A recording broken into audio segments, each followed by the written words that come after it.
like button. Hit the like button now. Yeah. Uh-huh. Yeah, yeah, yeah, yeah, yeah. Hit the like button.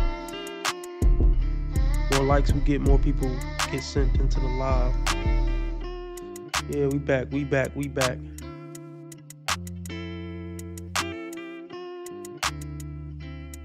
This concept of I could do better, bitch, at least 85% of men who approached women were really out of the woman's league.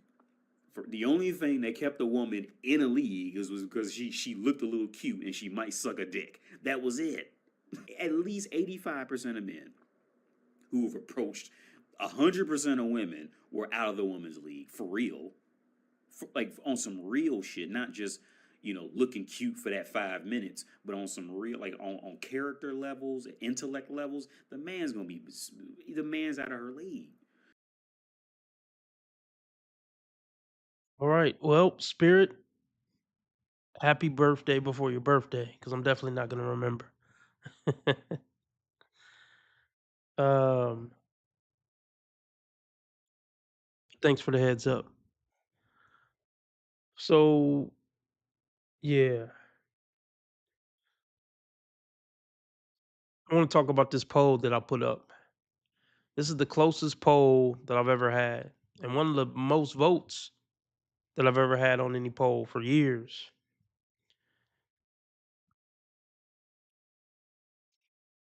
Yeah, I'll shout your birthday out. If you gotta, if you well, what's the 20th? I mean, I go live every day, so right, pretty much. I think I go live every day, pretty much. Yeah. So I'm pretty sure I'll be doing a live on July 20th. Guess no guarantees, but if I'm doing a live, I'll definitely shout you out, and you can shout out your Cash App or whatever you want to do. What up, Ricardo? So I did this poll. It says, "What percentage of men are honorable in America?" 370 votes. I think that's the most I've ever seen. And the results are, I mean, they're not equally split, but it's a really close race. 21% say 5 to 10%. That's my answer, by the way. 5 to 10%. 25% of people say 20 to 30%. This is where it starts to get crazy to me. 40 to 50% is crazy to me, but 21% think that it's 40 to 50%. And the winner, and the one that I think is the most ridiculous, is 60 to 70% of men in America are honorable men. That's just crazy to me. I know I'm supposed to be kind of like a male advocate channel or whatever, but no. 60 to 70% of men are not honorable. 7 out of 10 men in the room are honorable. Get the fuck out of here. No. And my standard for honorable isn't even perfectly honorable because we're human, right? We're flawed. I think I have a pretty fair standard. But based on my experience, based on my very fair standard, most people get disqualified with within a couple of minutes of me meeting them. I would say 2 to 10 minutes. I can see like, nah. How come you don't have the crown feature on chat? I don't even know what that is. I guess if you could educate me on where to find those settings, I'd be glad to change some. Uh,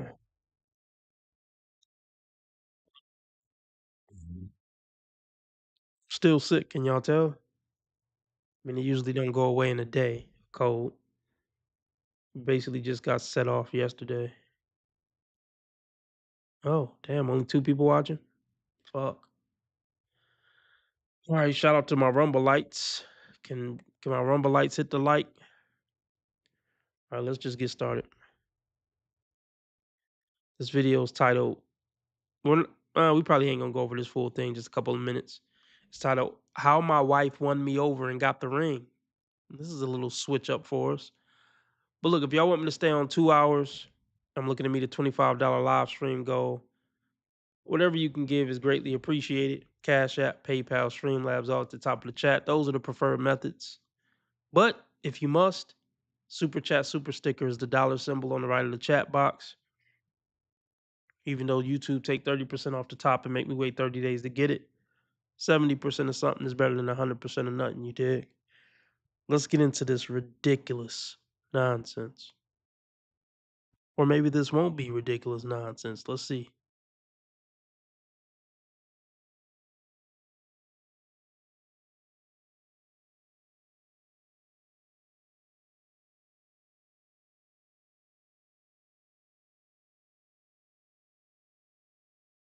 Okay, real quick, Spirit. What is this? I don't understand what this crown molding, like, what is it even? I don't know. What up, Lauren?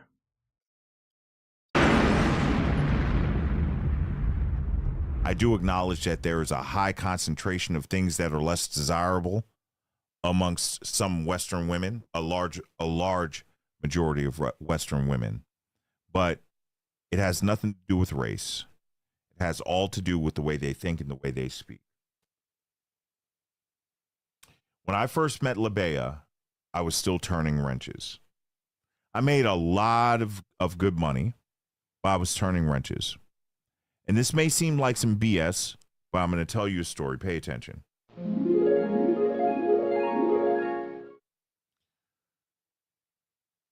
I used to get up at 4:30 in the morning. It sucks already.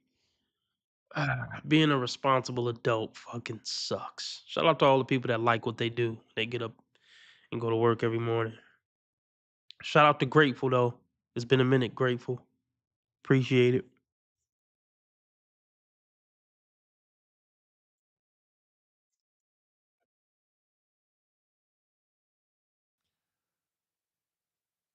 I used to get up at 4:30 in the morning. Listen to me, y'all. Stick around. This is good.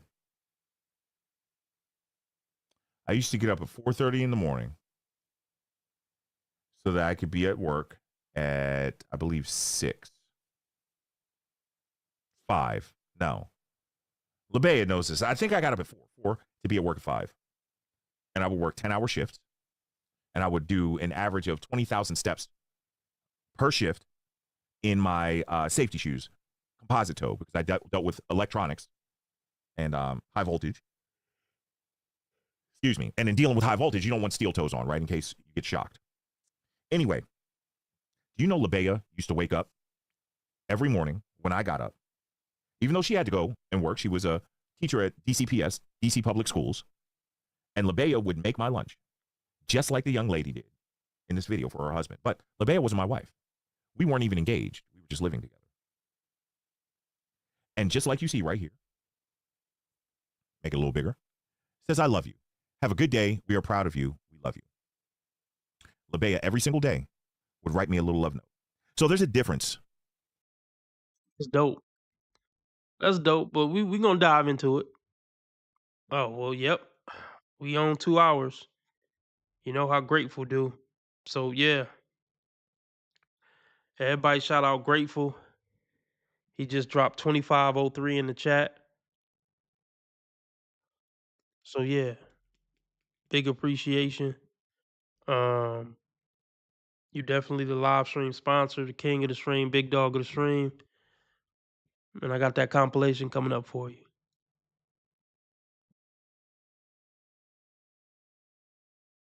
Okay. Everybody shout out Grateful, please. That's a hard nigga. It's the happiest day of my life, is what I'm saying.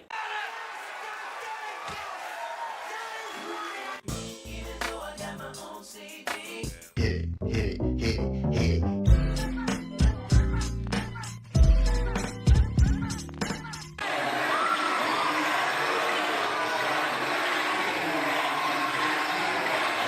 You a gangster. I'm winning any motherfucker where I can't lose.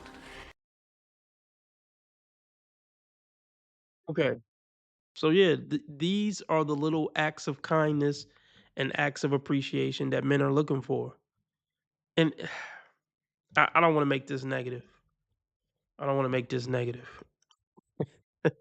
I'm not going to make this negative. I went over this video specifically to show a little positive side.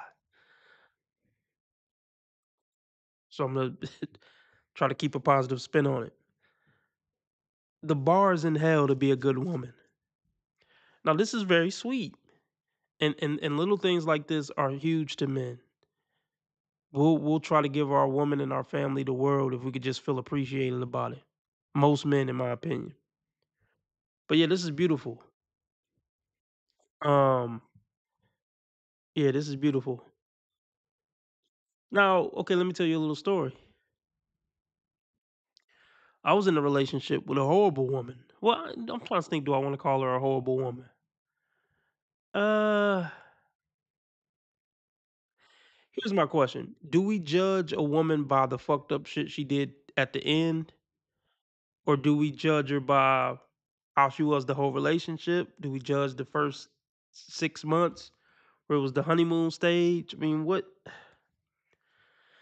I don't know. Here's the thing, man. It's nuanced. We all have good and bad in us. You know, bad people do good people do bad things.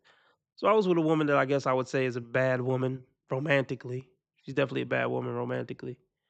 But even though she was a bad woman romantically, she still did little sweet things for me. I mean, there's positive things she did in the relationship. There's little sweet gestures like this that she did in the relationship.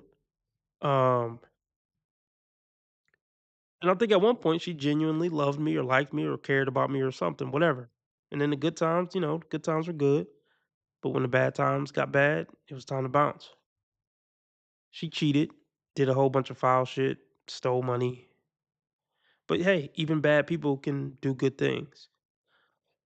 Um, but yeah, she did stuff like this. She wrote notes and shit like this. So as sweet as this is, I'm not gonna make it the end all be all.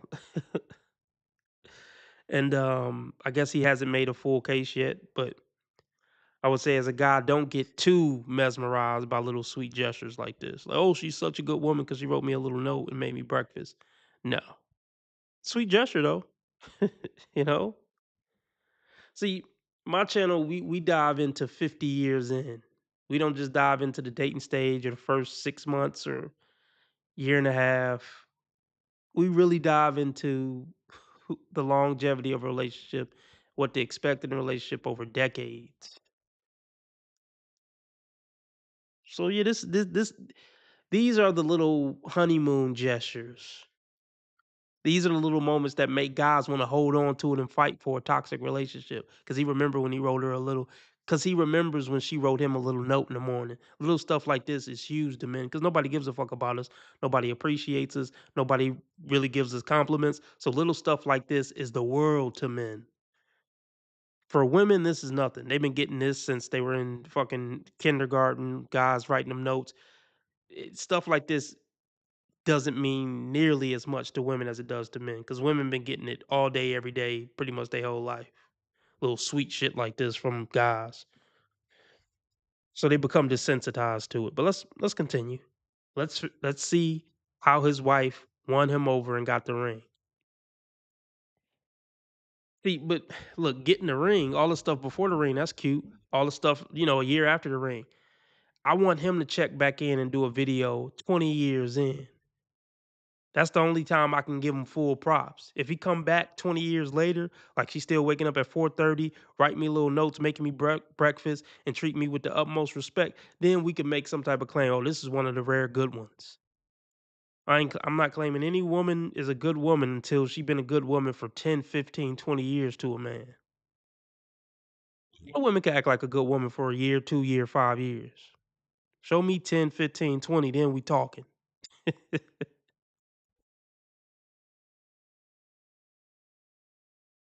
A little love note.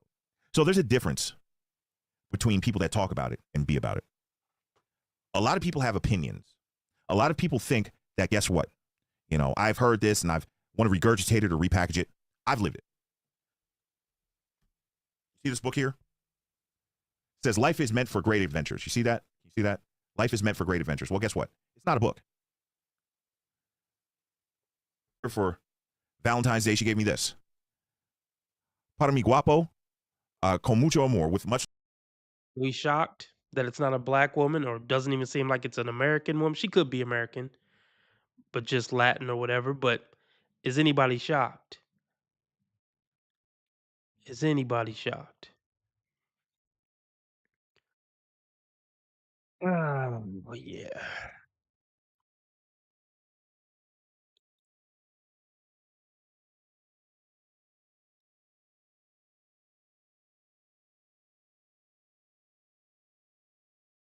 Let's continue. Hold on.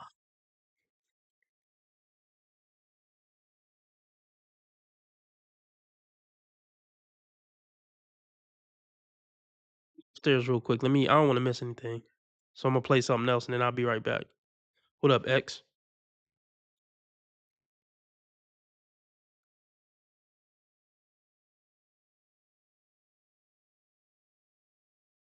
I wanted to go over this. Let me put that on the list. Don't know what we'll have time for. Let's see.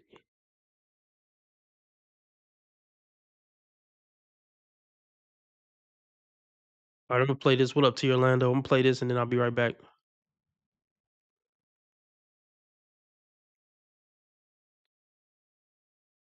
Whenever I talk about my preference for dating younger men, it makes some older men so mad. Here's one. There is no way you are experiencing top tier older guys. You don't qualify. So I hate to break it to you. I was married to one. And he was in a tier. I can promise you, you were not. You'll never even get close. And I left him also. Whether she was married to a top-tier guy or not doesn't really matter to me. But as a general rule, when it comes to starting a family and building a life, most of the time, men would like to do it with a younger woman. Now, I won't fight her on the fact that there are men in the comments who might attack her and say all sorts of things. But we're going to ignore those dudes for the moment because I only want to deal with the facts of what actually might be going on here. If she has a preference for younger men, that doesn't matter to me at all. And if you're a guy who's really about his business, this isn't the sort of thing that should bother you either. Because honestly, it's not that serious. While it might not happen most of the time, top-tier men date all sorts of women. The dating game isn't that black and white.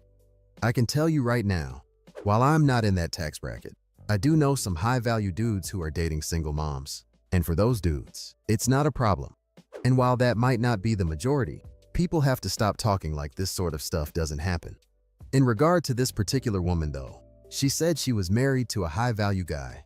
And if that's the case, they didn't just meet. She tied the knot with him years ago, and for whatever reason, it didn't work out.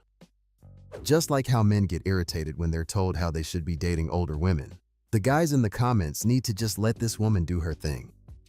It sounds to me that now she's further on in life and been through a divorce and all that. She might be more interested in short-term gratification rather than building something long-lasting and serious. And this is usually the case when you're dealing with older women who are drawn to younger men.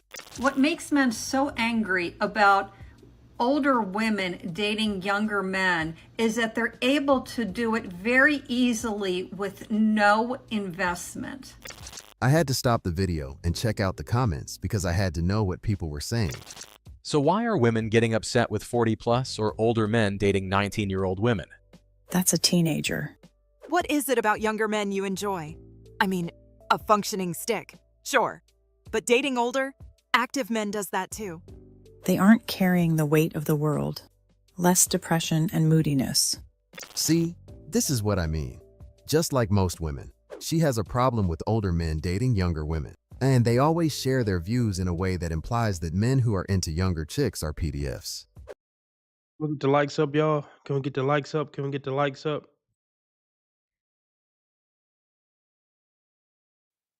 Para mi guapo, con mucho amor, with much love. Look at this. Look. This is my life. This is El Guapo's life. This is no bullshit or anything. Look at that. Hang on. 52 things I love about you. Let's skip to just a random page. Bam. Number 20.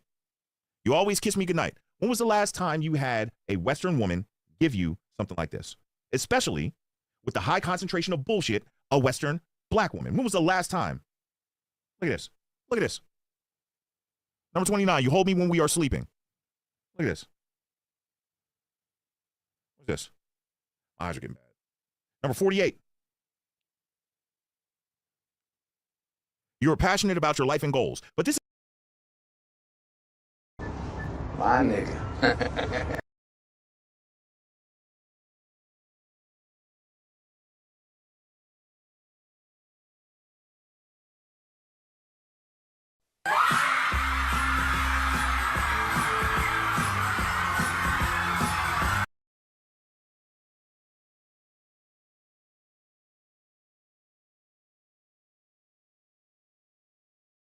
and goals, but this is just one random thing that she gave me. One random thing. This is my life, yo. Like, I've been living like this. So I'm going to put this back in here. I just want you to see I'm not making shit up. I keep all her stuff in here. So I said, my wife, back then my girlfriend, used to write me notes every single day, every day. Just like the Post-it notes you saw, right? Just like, hold on, let me make it bigger. Just like these Post-it notes. You see this? Let me cover her name because she put her name at the bottom. Hang on. Look at that. Hold on. Look at that. You see that? Buenos dias, guapo. I told you my wife calls me guapos. I've only heard her say my name in real life maybe 10 times. And we've been together for years. It says, wishing you the happiest Friday. I hope you have a blessed day. Thanks for hugging me after my nightmares. Te quiero. No, Chocolate Rain, it's not that I didn't. Yes, you're right. I did win. And my wife is awesome. She's awesome. Here's the thing. The best thing that you all have had is fucking Sizzler. It's not luck. You've got to understand the bullshit that we deal with in this country is the exception and not the rule. Men are actually appreciated, maybe not celebrated, but appreciated overseas. I need you all to see this. I know you think I won. The problem is you've only had Sizzler your entire fucking life. That's the issue. This is the 50% of the conversation that they don't want to have. You think this is something? Bring your ass to the conclave and let me tell you the real truth. Come to the conclave. Miami, I think it's, what is it, September? Hold on, let me look at the dates. September 5th through the 7th. That's a Friday, Saturday, and Sunday. See, what you think is luck to me is reality, bro, and it's not luck. It's not luck. I appreciate the sentiment, and I'm not beating you up, but I'm just saying you don't understand that it's meant to be better. Not that it can be better. It's meant to be better. That Mexican brother, that his wife was getting up and making him lunch. My girlfriend was doing that. And that's more the norm than you think. You've just been, Sizzler was a treat. You're used to eating hot fries and ramen noodles with all that sodium and shit. You've never had fine dining, let alone know how to cook for yourself. I'm telling you, man. I'm telling you. And just like I keep saying, look at this. Look at all these. Look at these. Make sure her name isn't on it. Look at these. Look at all these. Every day, letters. Every day. This woman gave me letters. Every day. But I'm a fetish, right? Look, there's plenty. Let me just make sure her name's not on it. There's plenty. They're everywhere.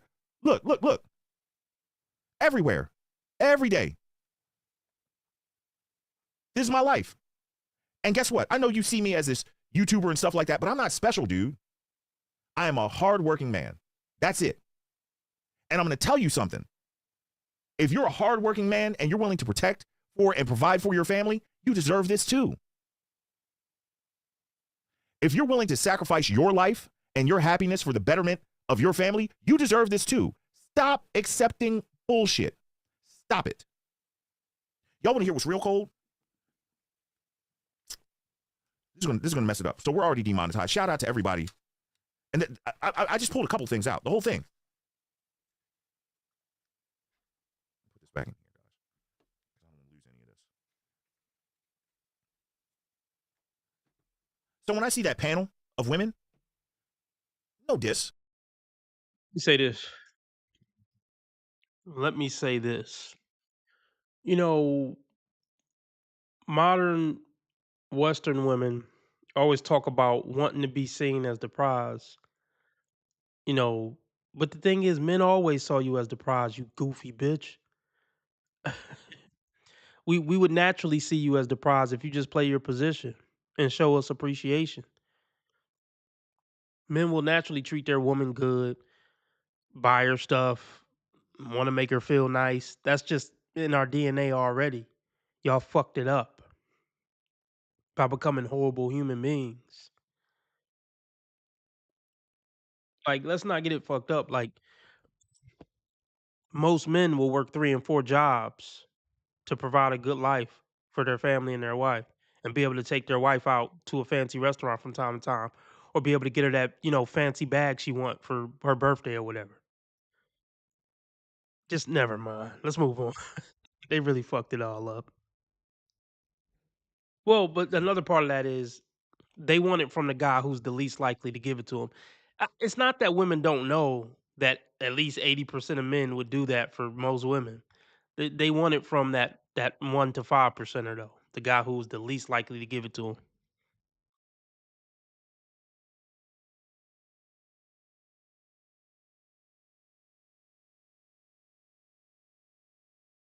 Where is she getting this idea that she'd even make a good partner? You just don't get it, do you? You don't.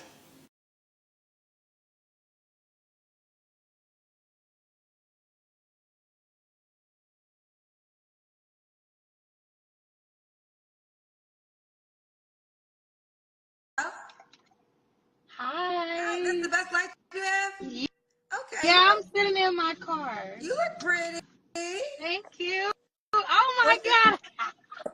Kendra G Singles, the dating app, is available now on iPhones and Android phones. Yeah, this is surreal. Ooh. Aren't you cute? What's your name, honey? Thank you, Brittany. Brittany, where you calling us from? St. Louis. St. Louis. How old are you? 37. 37. What's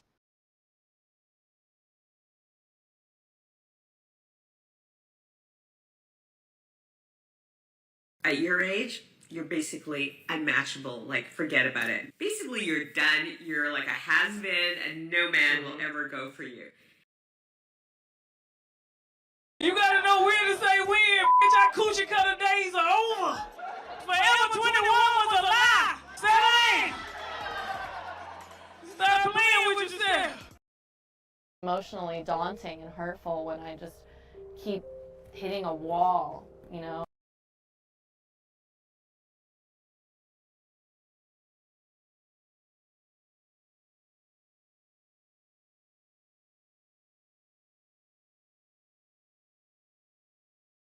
But by the time you say hi, Kendra, your life is done. By the time you even thought maybe I should go on Kendra, you done as a woman. It's over.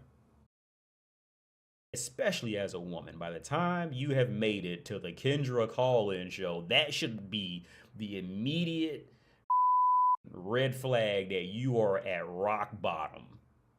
All right, you are officially at rock bottom.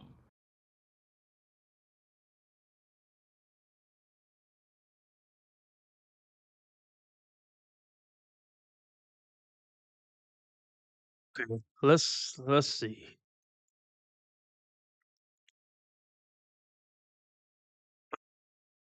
So what is it called? Spirit crown. Let's see. What is it called? Crown leadership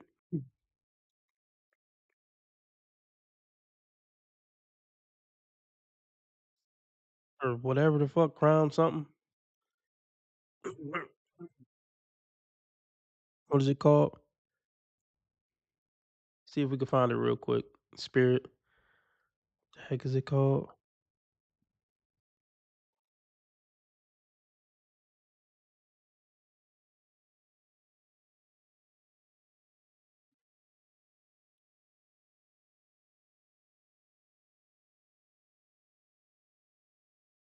Feature.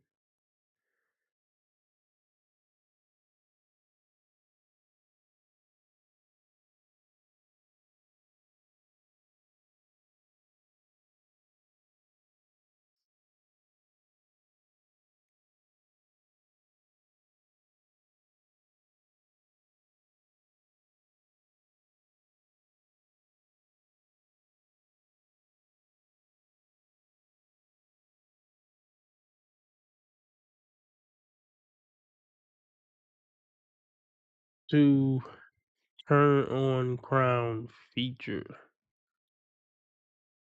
on YouTube.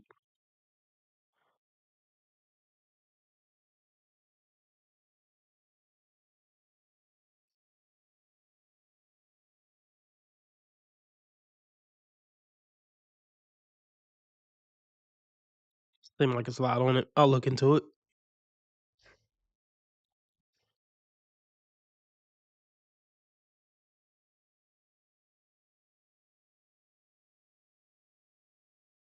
St. Louis. St. Louis. How old are you? 37. 37. What you do for a living? I work in internal medicine and cardiology. Oh, okay, that's a good job. You said internal medicine? Yes, Internal medicine. Do you have any kids? I do. How many kids? 2, Two. How old are your two kids? 16 and 6. Okay. Well, It's officially stepdaddy season. Yeah, what up? I got the car seat in the back. Let's go to the park.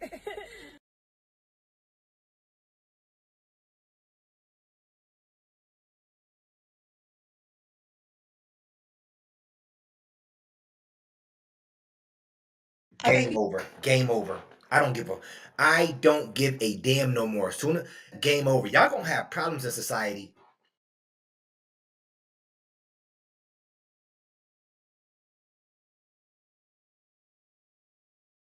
kids. 16 and 6. Okay. Both by the same man? No, Have you ever been married? no. So much to talk about. Yeah, she kind of cute. It just ain't gonna be enough. So, typical hood woman story. Let me save this to my hold on. I'm gonna save this to my compilation group. Multiple kids by multiple baby daddies compilation. Yeah, let me add this one real quick. That compilation coming soon.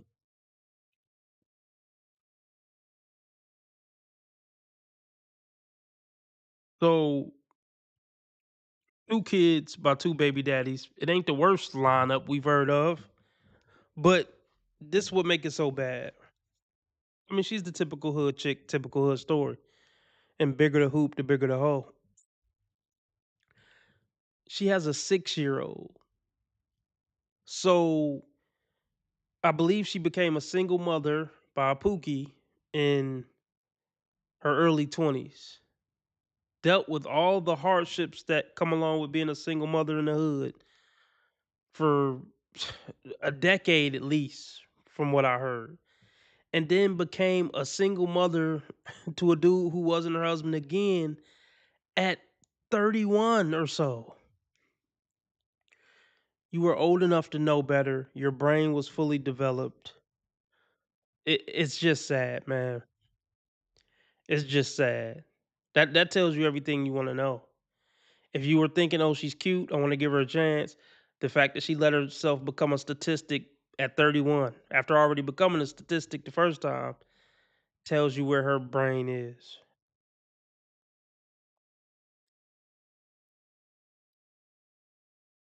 We're the leftovers, Kendra. Who's the leftovers? We're the leftovers, and I saw it. I read an article. Who's the we? Who's the we? They said that anybody above the age of 30 are leftovers. Honey, I'm not leftover or nothing. I'm a specialty. Kevin, so let me tell you something. I'm trying to be kind.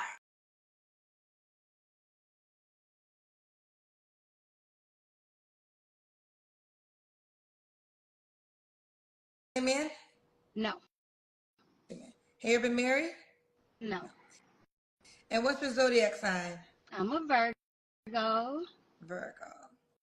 All right, so we got Britney, St. Louis, 37, Virgo, internal medicine. She works internal medicine, and there was another part to it, right? No.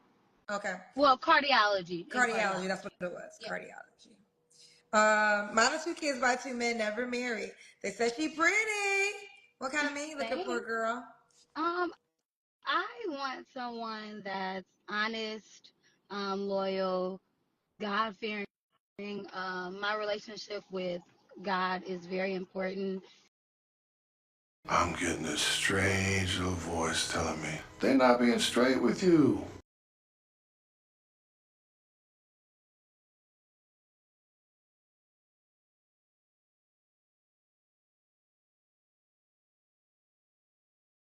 Have you ever wanted to believe in something, even though you knew it couldn't be true?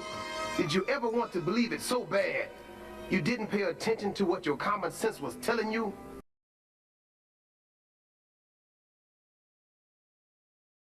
One, she knows she's not a decent human. One, let's just be honest about it. It sounds fucked up, but it's true.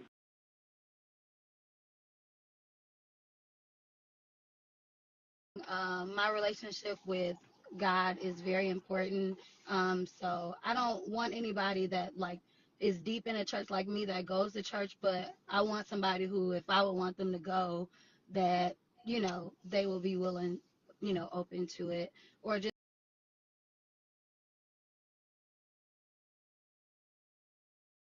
That sounds like a fun idea. I should go do that. No.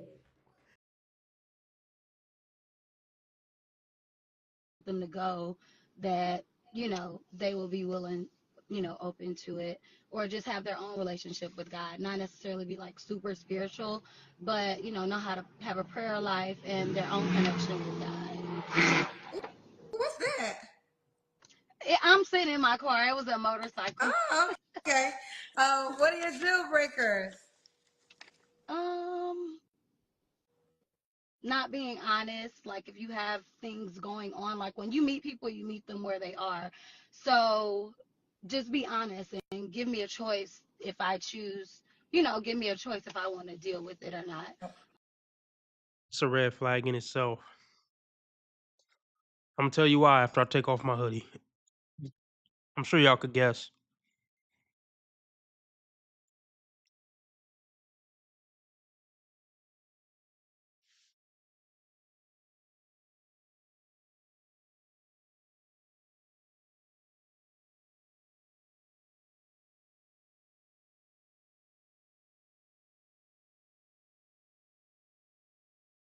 So she basically saying, "Tell me the truth.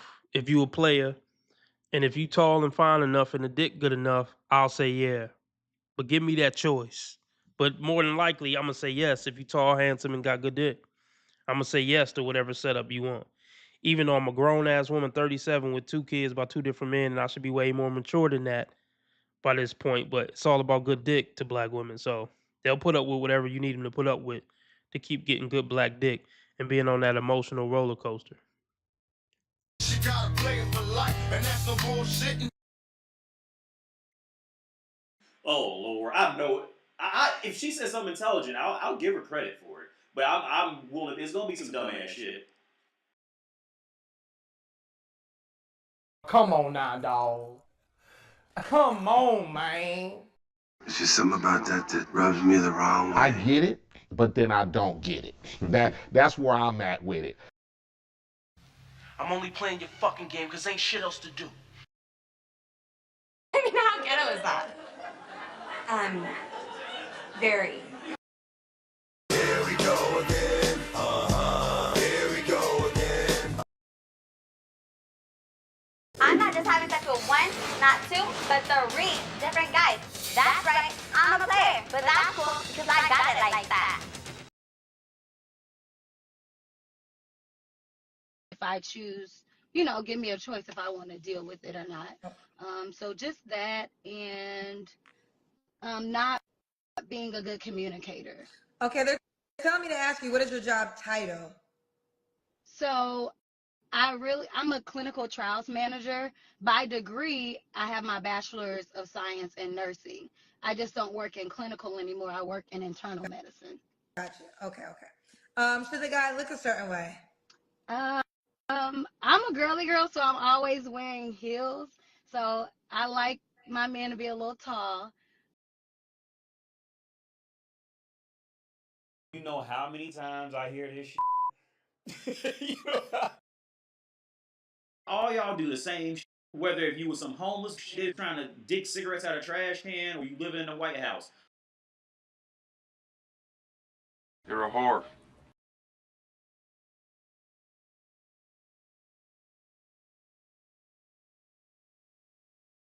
wearing heels.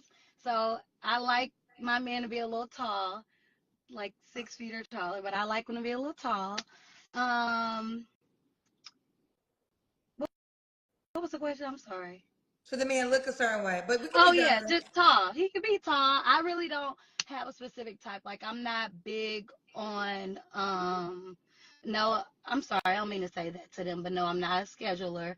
A clinical trials manager does not do that. I work with the science behind the vaccines and things like that. So I was just reading the comments, sorry. Clock Not a it. scheduler. Not a scheduler, boo. Can't help but read the fucking comments. You're not here to read the fucking comments. Their whole existence is status and what people saying about them. That's why they supposed to be controlled. Fuck. You notice, I don't know if y'all notice, y'all probably don't watch as many of the men ones if y'all watch Kendra at all when you're not watching my show. I never noticed the men like reading comments or clapping back at the comments. I mean, I've seen a couple guys take a look at the comments. I'm not gonna say no guy ever looked at the comments, but it's way less prevalent with the guys. The guys come on here like, look, this I'm looking to answer the questions and handle my business and do what I came here to do. Women can't help but just stare at the fucking comment section. They just care so much about what other people think. And it's a big cause of women's unhappiness in society. Compare themselves to others and always worrying about what others think.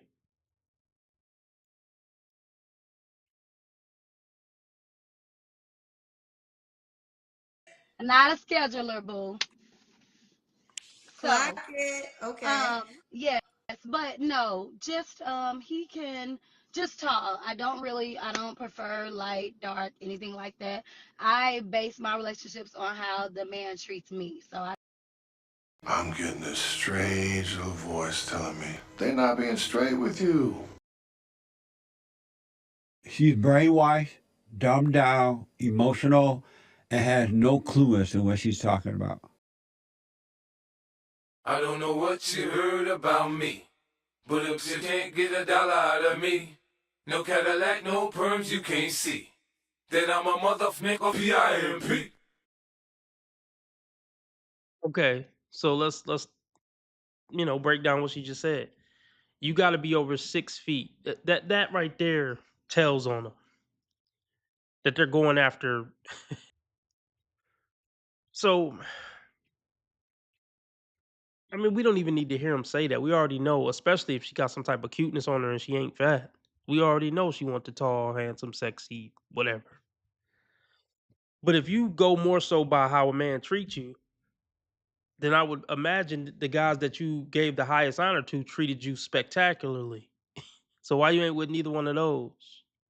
It ain't adding up, bitch. It just ain't adding up.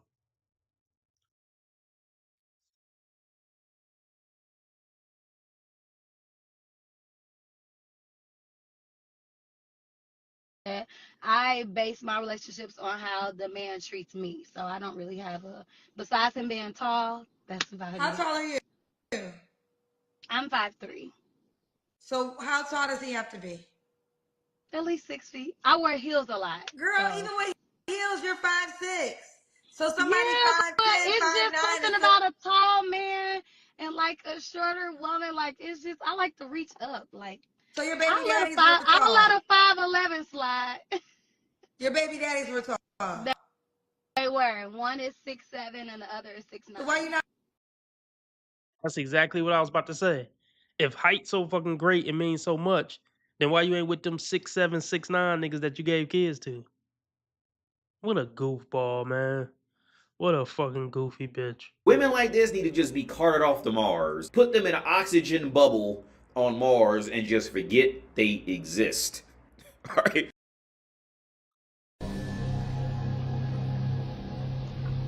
Are you retarded?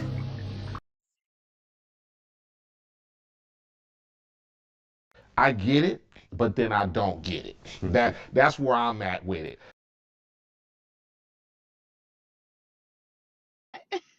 Your baby daddies were tall.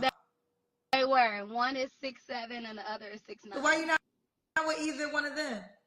Well, the first one we were young. I was 19, and it just didn't work out. He was dating somebody else, and it just didn't work out. The younger one, he has drama with like his other baby mamas, and I don't like drama, so I. They all having kids with the same 20% of dudes. You know, all the black women in the hood got kids by the same, 10 pookies. It's crazy, man. It's fucking crazy. This is trash.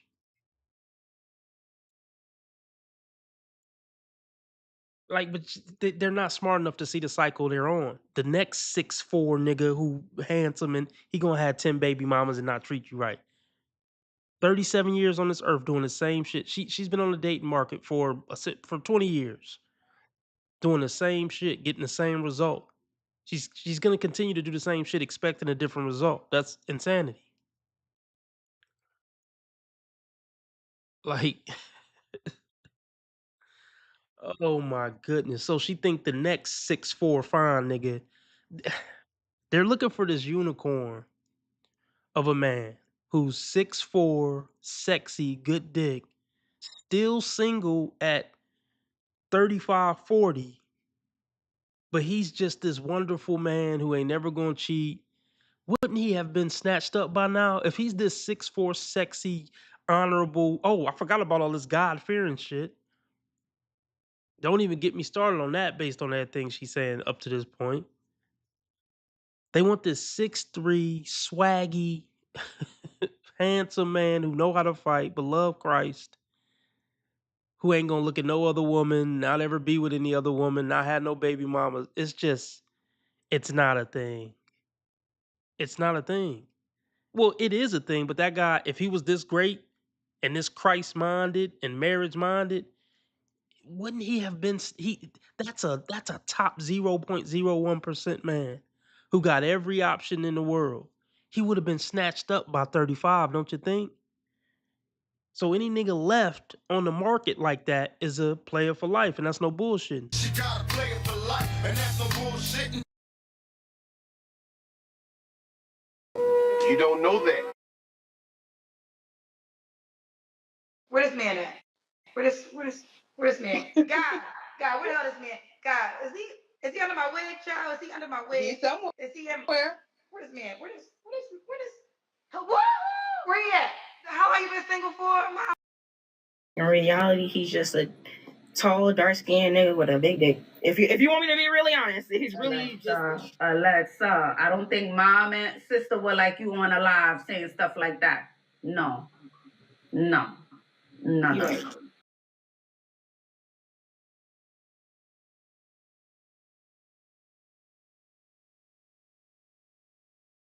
right. He has drama with like his other baby mamas, and I don't like drama, so I just choose to stay away. Okay. But tall is the requirement, so at least 6 feet. Yes. Ooh, child, when you one baby daddy 6'7" and 1 6'9". Mm-hmm. Ooh, damn. Okay. All right. How many niggas you gonna have to square up with? Yeah, you gonna have to fight some Shaq sized and Kobe sized niggas. Cause he don't like the tone you took with his kid. That shit is crazy, man. Like, baby, all you qualify for is a certain quality. You only qualify for a 6 foot plus Pookie. You don't qualify for any type of respectable man with that type of resume. That's what all these bitches don't get. You are the red flag, and you know you the red flag. And you know any nigga that would be willing to take you serious is a red flag. Deep down inside. But just keep getting good Pookie dick. 6 foot plus good Pookie dick and just accept your role as a side piece. Ain't nobody being faithful to you. You don't qualify for a faithful man. You qualify to be a side bitch for the rest of your life. Period. So even if you want to just be a lady of the night, maximize Maximize it.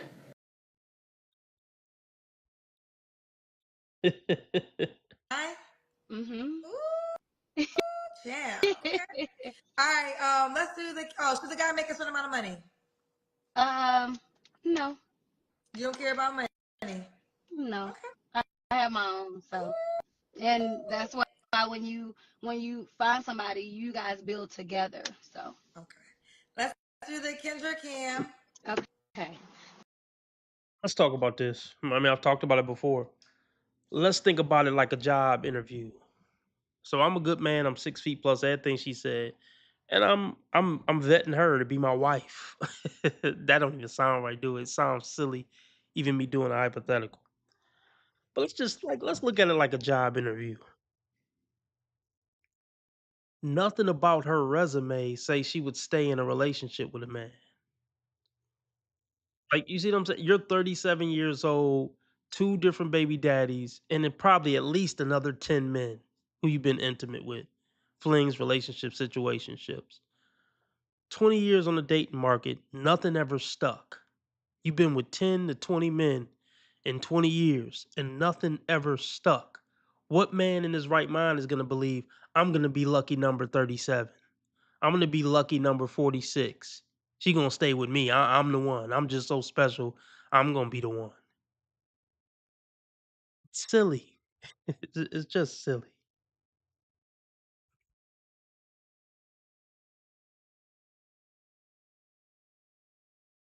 Build together. So Let's do the Kendra Cam. okay. Let me get out and see if I can set my phone up. Ooh.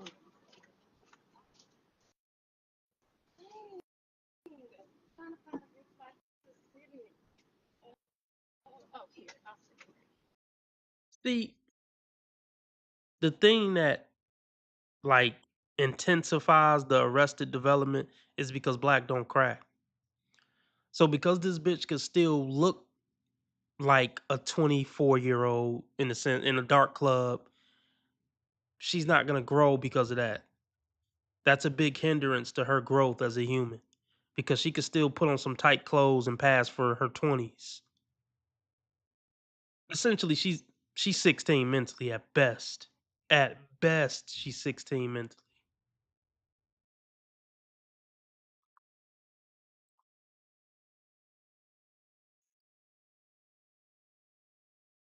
Grow the fuck up.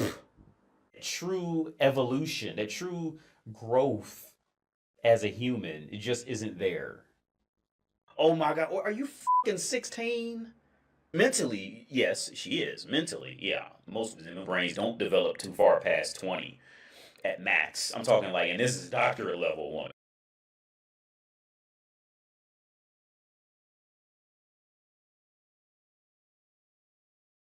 Robert, stop it. Y'all quit playing. Quit playing. Oh, here. I'll sit here. Dang, it's not gonna work, Kendra. Hold on. Oh wait, let's do Ooh, we can see there ain't no waste.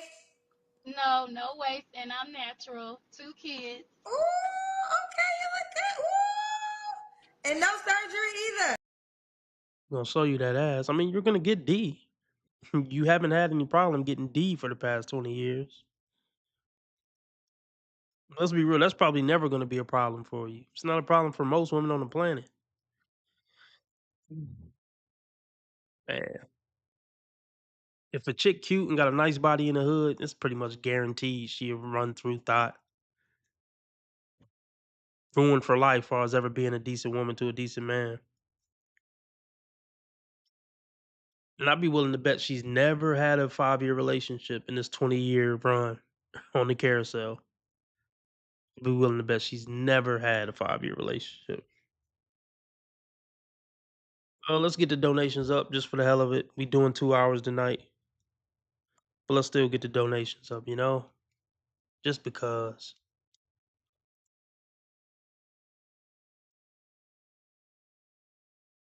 I mean, yeah, she thick. She can get it. She's a sad, sad woman, though.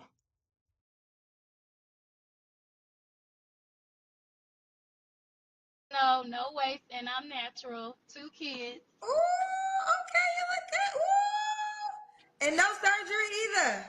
No surgery. Okay, I It's believe all it. natural. Oh, you look good. Thank you. Oh, you are very attractive.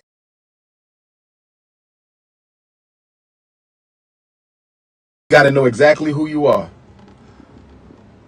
Lord have mercy. We must stay focused, brothers. We must stay focused.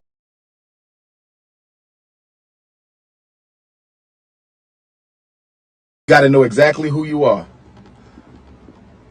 Lord have mercy. We must stay focused, brothers. We must stay focused. He fixed the sound on that. Got to know exactly who you are. Lord have mercy. We must stay focused, brothers. We must stay focused. Got to know exactly who you are. Lord have mercy. We must stay focused, brothers. We must stay focused. Women like this need to just be carted off to Mars. Put them in an oxygen bubble on Mars and just forget they exist. All All right. right. Let's turn that one down. Women like this need to just be carted off to Mars. Put them in an oxygen bubble on Mars and just forget they exist. All right. Are you retarded? How? Hold on, bro. How? How you? I'm saying, how? Like, talk to me, bro. Let's turn that one down. How? Hold on, bro. How? How you? I'm saying, how? Like, talk to me, bro. Oh, you look good. Thank you. Oh, you are very attractive. Thank you. And no surgery either. No, no surgery. Okay, I It's believe all it. natural. Oh, you look good. Thank you. Oh, you are very attractive. Thank you. So, when was your last?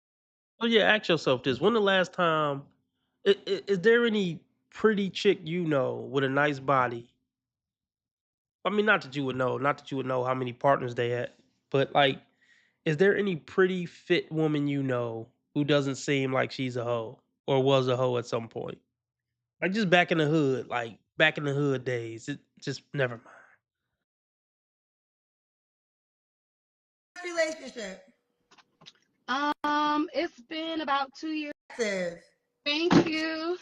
So, when was your last relationship? It's been about 2 years now. Okay. You don't have to answer, but I'm gonna ask. When's the last time you was intimate with someone? January. Okay.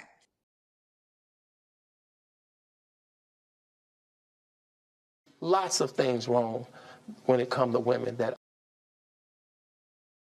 Men are inside of women's down their guys are literally into a girl's. We'll return after these messages.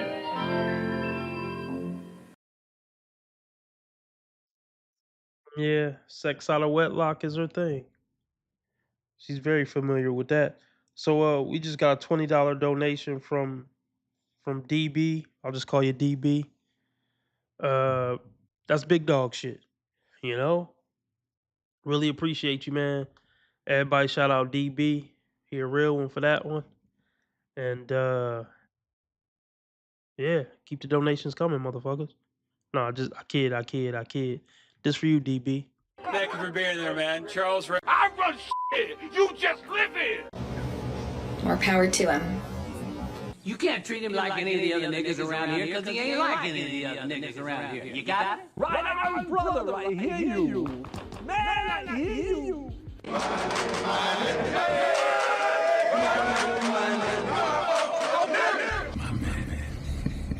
City boy, city boy. My nigga. How many people we got in here? I haven't been paying attention. How many people we got in here? Oh, 30, that's what's up. Oh, we need to get the likes up. The likes are disrespectful. Yeah, the likes are super disrespectful. Can I get 20 likes? Let's get the likes up, y'all. I think this is good content. Can we just get the likes up? The more we get the likes up, the more we can get 100 viewers in here one day. You know? I feel like I mean, look, let's do this real quick. Because I be feeling like if we got like 30 people in here, I pretty much feel like it's the max capacity of my diehard fans. If this is the first time you ever seen this content, can you put a one in the chat? If this is the first time you ever seen this content, can you put a one in the chat? One in the chat if this is the first time you ever seen this content. But let me say this. It's not about her finding Mr. Right. She's the problem. There is no Mr. Right for the wrong woman. You're the wrong woman. But unfortunately, you are what you are at this point. You're already fully cooked. You're fully formed. Your brain is already fully developed. You know, you pushing 40. You're not going to change. You still chasing little girl shit. You got to be 6'3". I like to wear heels. I want to feel little with the little fucking young hoops. Look, just keep getting dick down on the side. That's all I can say, man. But the misconception that these women have is it's gonna happen one day. I'm gonna be in a successful relationship one day. I just gotta find that right person. No, that's not the problem. You're the fucking problem. You're the reason why none of your relationships will ever work. For one, the guys you're picking.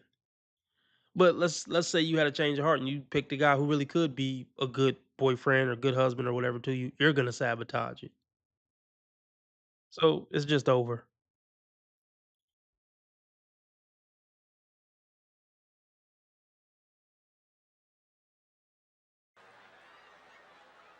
Nasty bitch.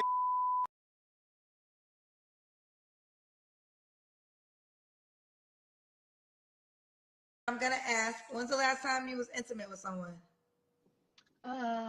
January. Okay. 3 flaws you have to work on. 3 flaws I have to work on. Mm, my attitude sometimes.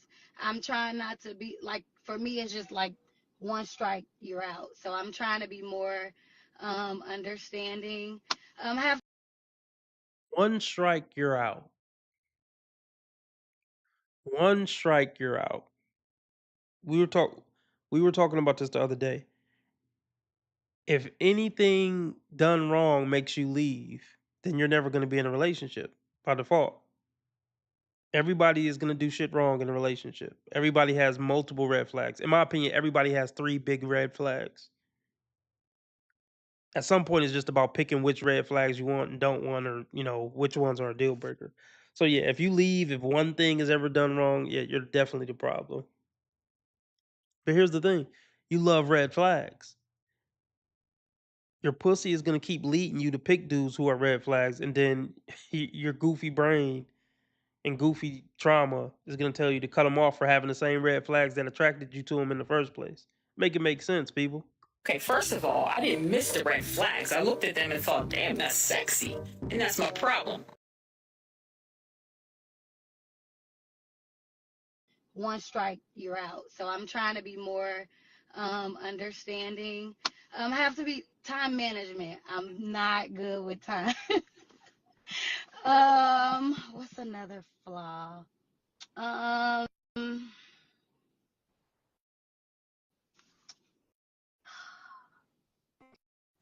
I don't want to say trying not to be with my kids a lot.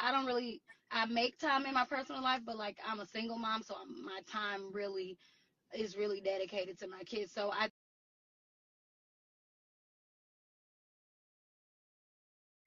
don't give a fuck. I don't give a fuck about you.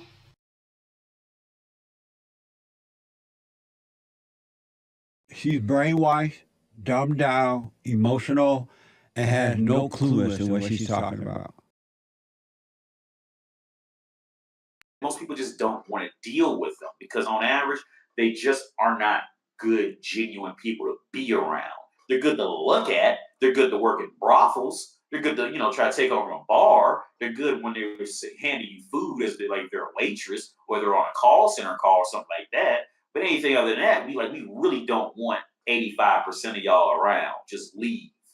It's sad to say, but it's the reality on it.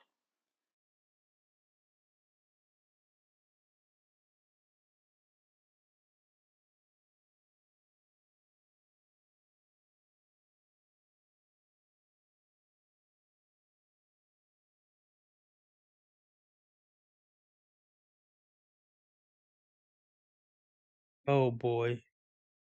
So this is why she almost got Kendra kicked off TikTok. Yeah, typical whore. She sells pussy. We already knew that.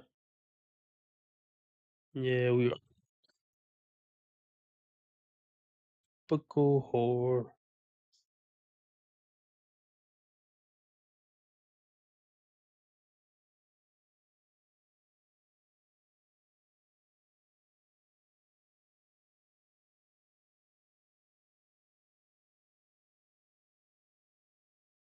To be with my kids a lot. I don't really.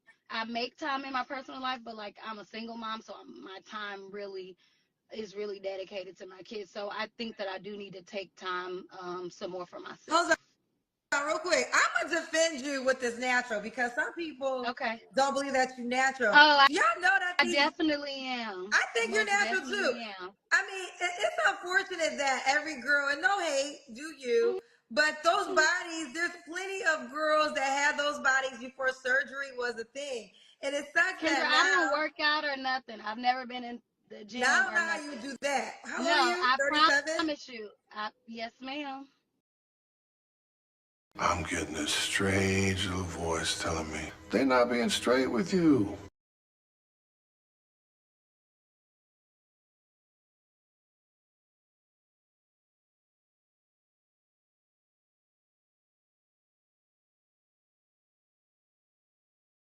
It's just something about that rubs me the wrong way.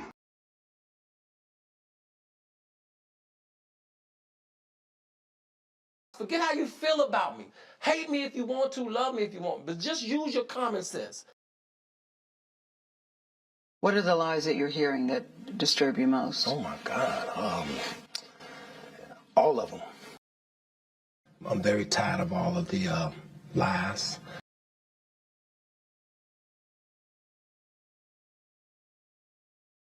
That's suspicious.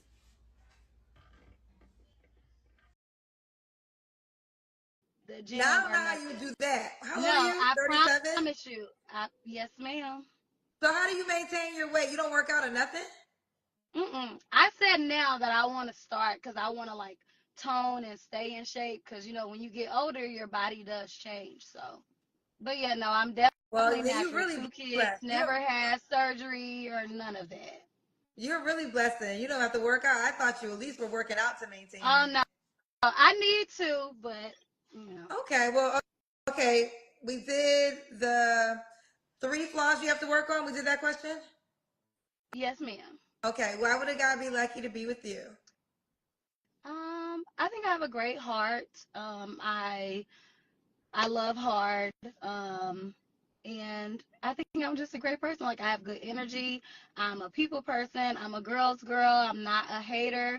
And I think that I'm the biggest thing. I'm a great mom. Like so. You being a great mom to your kids isn't really a benefit to me. And the type of dudes you fuck with, they already got kids. They've been fucking mad hoes since 16. They got kids already. That top 5%er, yeah. Yeah, and you're a girl's girl. That's not something to name as a positive when you're trying to get a man. We don't like girls.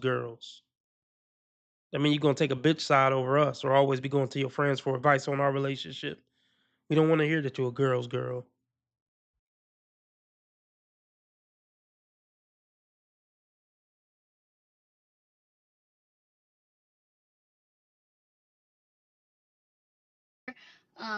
And I think that I'm the biggest thing. I'm a great mom. Like so. All right, let's do it.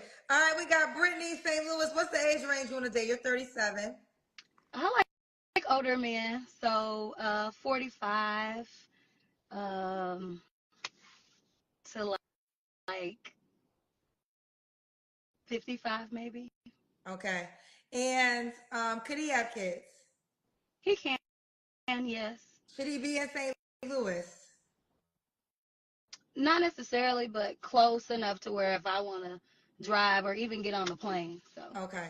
All right, Brittany, are you on the Kendra G Singles dating app? I am not, but I'm gonna download it because I said that I wanted to, and I always request to be on here, and I never get on here. So I'm gonna download it as soon as we get off the phone. Okay, let's spell your name because these guys gonna want to reach out to you. So spell your name for me. Okay, it's Brittini. Brittini, and they can search by username. What's your favorite number? 2. All right. So make that your username when you log.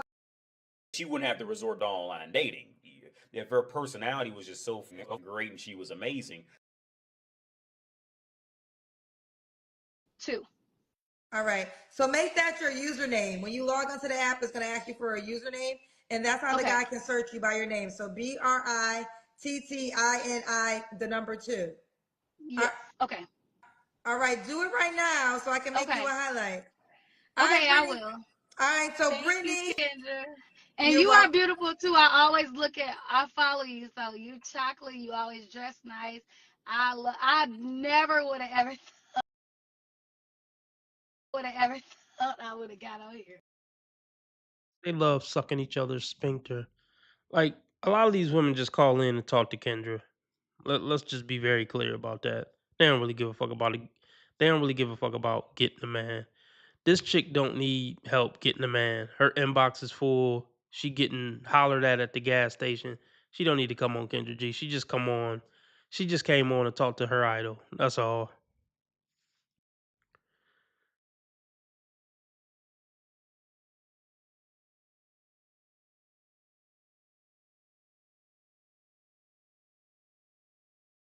I never would have ever thought I would have got on here. Well, I'm But happy I you came. saw the people was acting up, so I was like, let me add myself and get on here. Yes, I love it.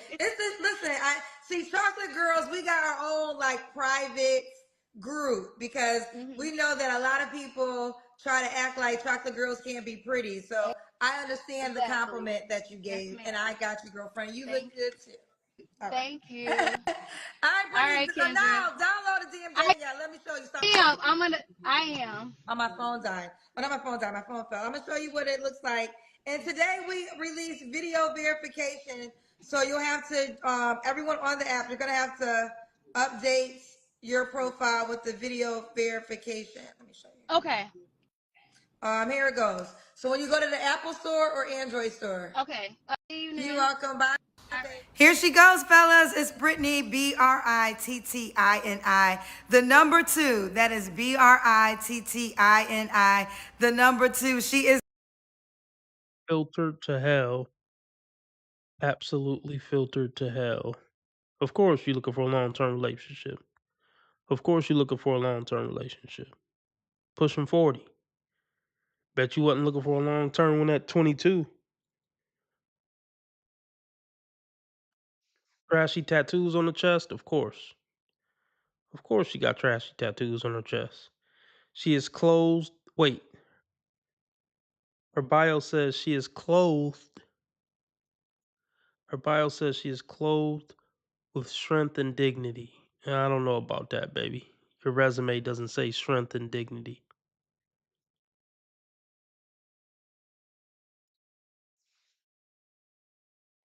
Let's move on.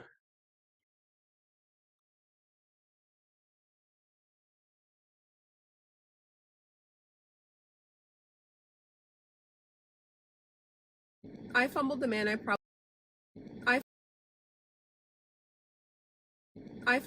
I probably should have married.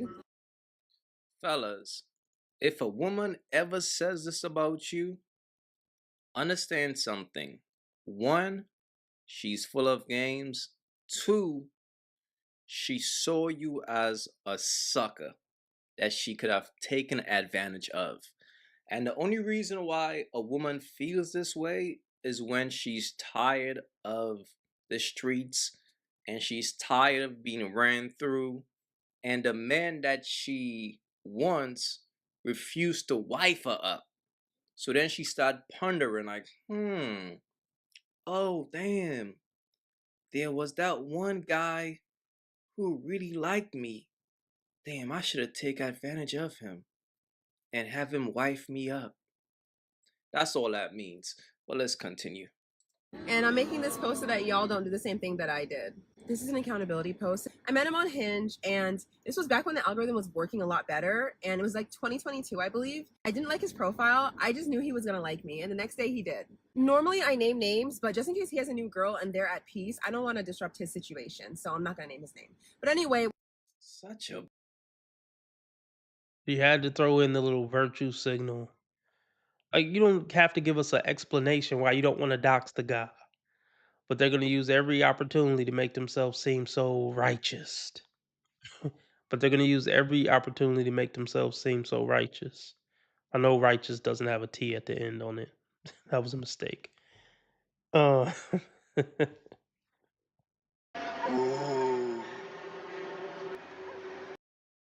This is just some nigga talking shit. This is just some nigga talking shit. And everybody's caught up in all that shit.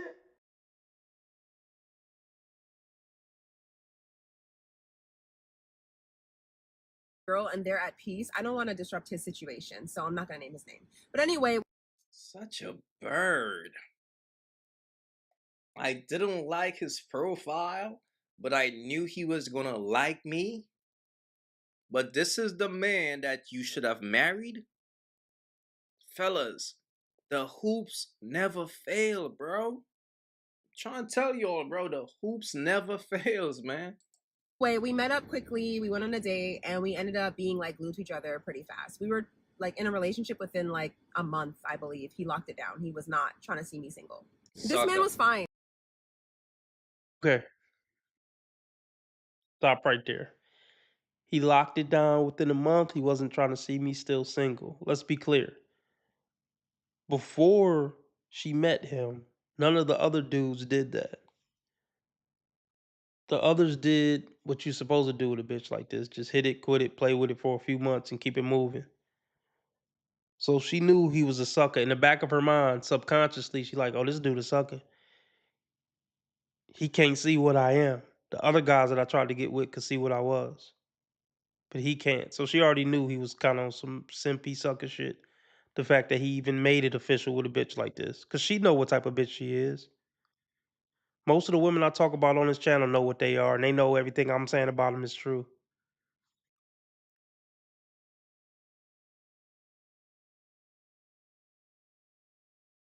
Relationship within like a month, I believe. He locked it down. He was not trying to see me single. This man was fine. He was like 6'3", buff, long hair. He looked like Roman Reigns. Society would easily give him a 9. Easily. You know how many times I hear this shit? Why does that not surprise me? You can't make this shit up. You can't make this shit up. Y'all heard it.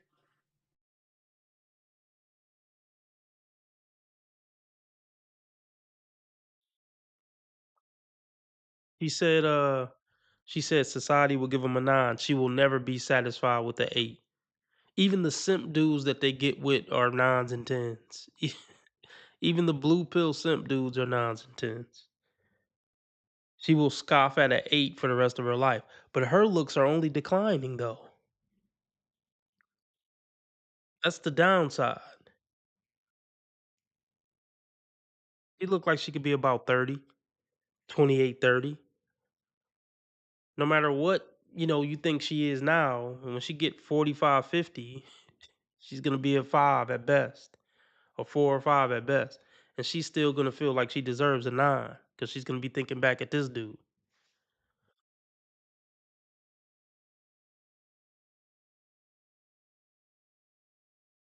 Me single. This man was fine. He was like 6'3", buff, long hair. He looked like Roman Reigns. Society would easily give him a 9, easily. And if you know me, you know who I'm talking about. But frankly, his looks were pretty irrelevant, honestly. He actually was very kind, very sweet, very empathetic, very emotional. You know what that means? Beta. I am no. I'm an alpha. Beta. Oh, because I tell you why. Beta. It's a sign of being a beta male. I didn't know that. Beta. What, beta? You're a fucking loser. You're literally a fucking loser. Women say they want an emotionally intelligent dude who in tune with his emotions and sweet and stuff like that. Women don't respect a man who gonna write a paragraph like this. None of the other dudes she been fucking on up until this point was writing paragraphs like this about anything to do with her. Maybe the breakup text. So she was losing respect for him. Every little gesture like this, every little long text like this, she was losing respect. She was getting the ick. She wouldn't admit. She won't admit. Well, I ain't gonna say that, but yeah, she was getting the ick.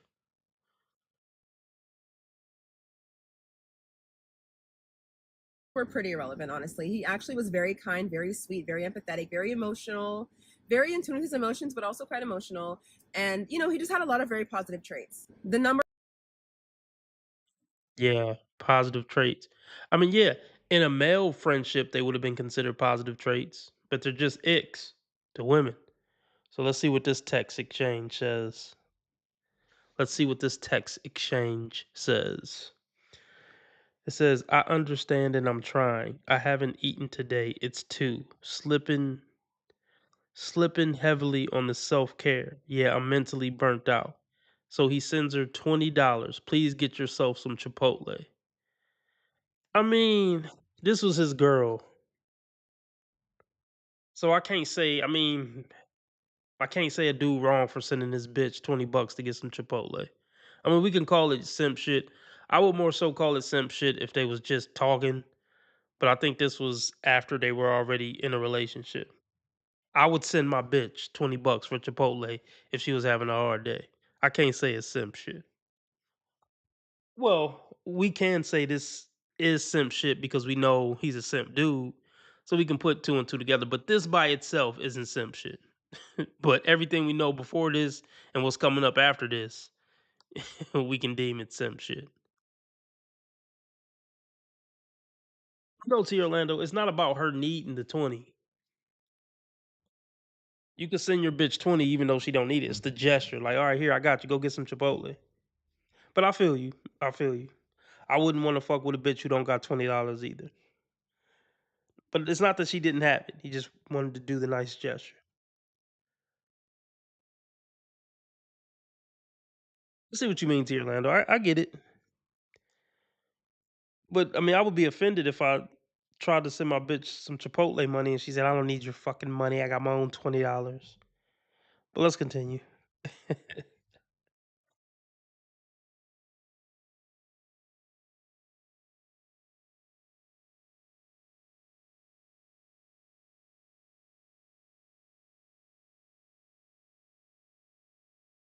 pathetic, very emotional, very in tune with his emotions, but also quite emotional. And he just had a lot of very positive traits. The number one being he did not play about me at all. We went to brunch with his brother and sister-in-law, and they were kind of cold, like not really like I don't know, warming up to me. And he called that out immediately. He was like, absolutely not. When his brother was not trying to get to know me after like we had met, he was like, can you put more effort in with Brit? Like, that's my girl. Like, put some respect on Brit's name. Like, he did not play about me at all. I had never in my life dated a man like that. I had never dated a man who was on my side. Like, Right. And you didn't want to date a man who would be on your side. Because look, spoiler alert, this doesn't end well. Never be a woman's first good guy. That's what I'm saying. There's no reason for a woman to be single after 23. If a woman is a good woman, she picked good dudes and she's still with that good dude from high school or college. Damn near no exceptions. I'm not going to say no exceptions, but for the most part, no exceptions. Never fuck with a bitch who has a history of bad boys in her past. That's what she like. And she's not going to respect the good guy ever. Ever. But let's go back. Let's read this shit. relevant, honestly. He actually was very kind. Oh gosh, I'm nervous to even read this simp shit. Beta. No, no, no. I'm an alpha. Beta. Oh, because I tell you why. Beta. It's a sign of being a beta male. I didn't know that. Beta. What, beta?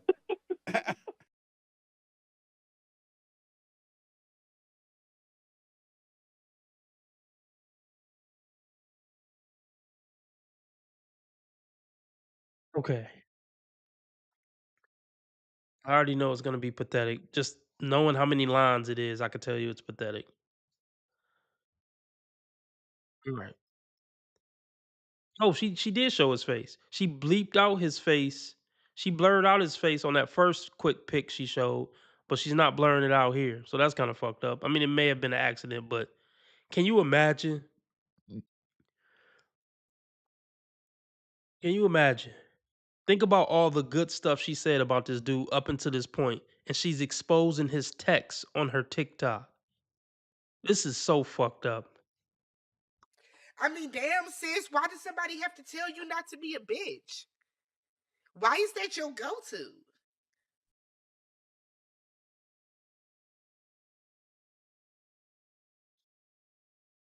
I mean, I'm not really into giving a bitch money, like even in relationships. I mean, I'll buy you a gift, but look, I get it. I would have just ordered the Chipotle. It's not about sending the $20 cash app. Maybe I would have just said, okay, I'm gonna send you some Chipotle at your job or school or wherever the fuck. But this is the thanks he gets for being a good guy, having his text and face exposed on her TikTok. If a bitch got a TikTok account, it's a black flag deal breaker. I wouldn't even have a one night stand with the bitch.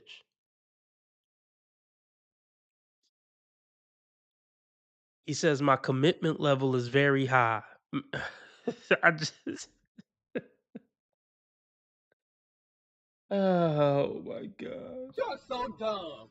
You are really dumb. For real.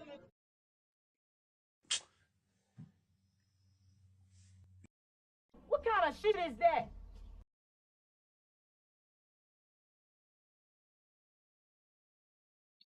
He said my commitment level is very high. Never tell a bitch that. Like even when you're in a relationship with a bitch, make it seem like you cool.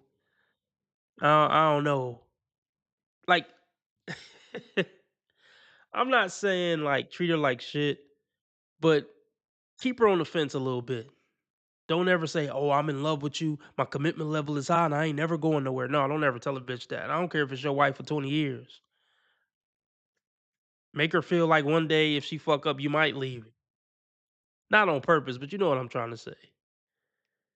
Give that, you know, vibe that yeah, I care about you, but I mean, if we ever broke up, I'd be alright. Give that vibe.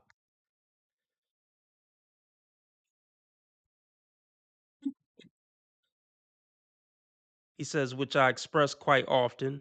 Another bad move. I'm never going to control you because that's not in me. They want to be controlled. I try my best to be the ideal boyfriend and future husband that you deserve. Never try to be the best husband and boyfriend you could be. Just be a good man, bro. See, his mental point of origin was making this bitch happy, and that's always going to fail 100% of the time. I mean, I'm sure there's exceptions, but that's just a bad strategy. Never worry about making a bitch happy. Just be a good man to her. If that don't make her happy, then oh fucking well.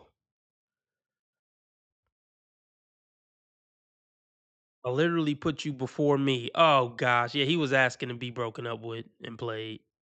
Because that is what you're worthy of. You know I would do anything for you, and my actions have aligned. There's no other person I want in this life. I've already found you. I don't control anything you do when it comes to the life you live and how you want to live. Oh my goodness, man. Oh my goodness. Or, here's another idea that's going to be very controversial. You could shut the up. You just saying That sounds like anything a now, fun ho. idea. I should go do that.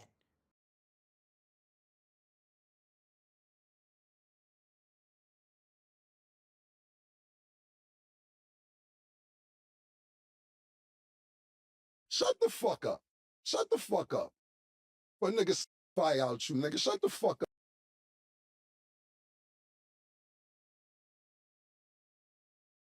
Very sweet, very empathetic, very emotional, very in tune with his emotions, but also quite emotional. And, he just had a lot of very positive traits. The number one being, he did not play about me at all. We went to brunch with his brother and sister-in-law, and they were kind of cold, like not really like, I don't know, warming up to me. And he called that out immediately. He was like, absolutely not. When his brother was not trying to get to know me after like we had met, he was like, can you put more effort in with Britt? Like, that's my girl. Like, put some respect on Britt's name. Like, he did not play about me at all. I had never in my life dated a man like that. I had never dated a man who was on my side. Like, who, like, I don't know, defended me. I've never had that before. He also impressed my parents. My mom liked him a lot. She said I broke his heart, and honestly, I agree. But yes, my parents liked him a lot. I mean, damn, sis, why does somebody have to tell you not to be a bitch? Why is that your go-to?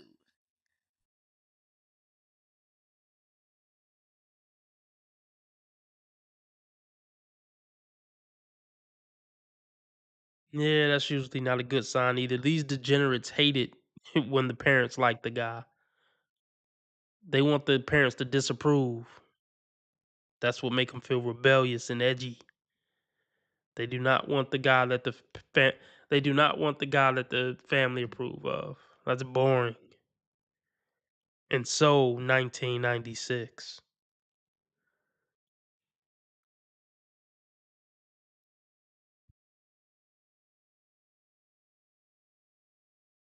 A lot. She said I broke his heart, and honestly, I agree. But yes, my parents liked him a lot. So we dated for like 6 months, and I kept feeling like something was just missing throughout the relationship. Like, something just felt like it was missing. And I would communicate that to him, like, oh, I like you a lot. I love you, but like, something's just missing. And I didn't. And this is why you gotta treat a bird like a bird. Yeah, yeah. What was missing was masculinity. What was missing with him was masculinity.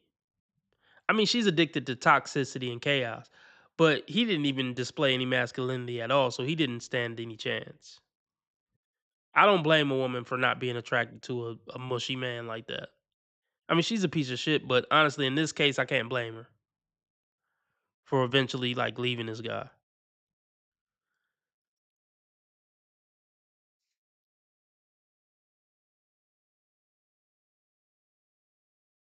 Why you gotta treat a bird like a bird. Here's the thing, fellas. When a bird is used to getting treated like a bird, that good guy shit would never work on a woman like this. Because she's not used to this. She's used to men smashing and dashing and just having a fun time with her, but refuse to commit to her because she's for the streets. So when a bird like this comes across a good man, she will never know what to do with that. And Wasn't a good man. He's a good person, but he wasn't being a good leader, and he wasn't being a good man in the context of a relationship. He was being a weak, spineless little bitch that was kissing his whole ass. That's not a good man in the context of a relationship. He seems like a good person. I'd hang out with him. He seems like the type of guy I would respect. I mean, I don't respect the shit he doing with the bitch, but I mean in other contexts, like in other areas of life, I would fuck with him. You know, like you a good dude, bro, solid guy. But this is not how you handle a bitch, and this is not being a good man to a bitch. You got to be the leader. You got to be stoic.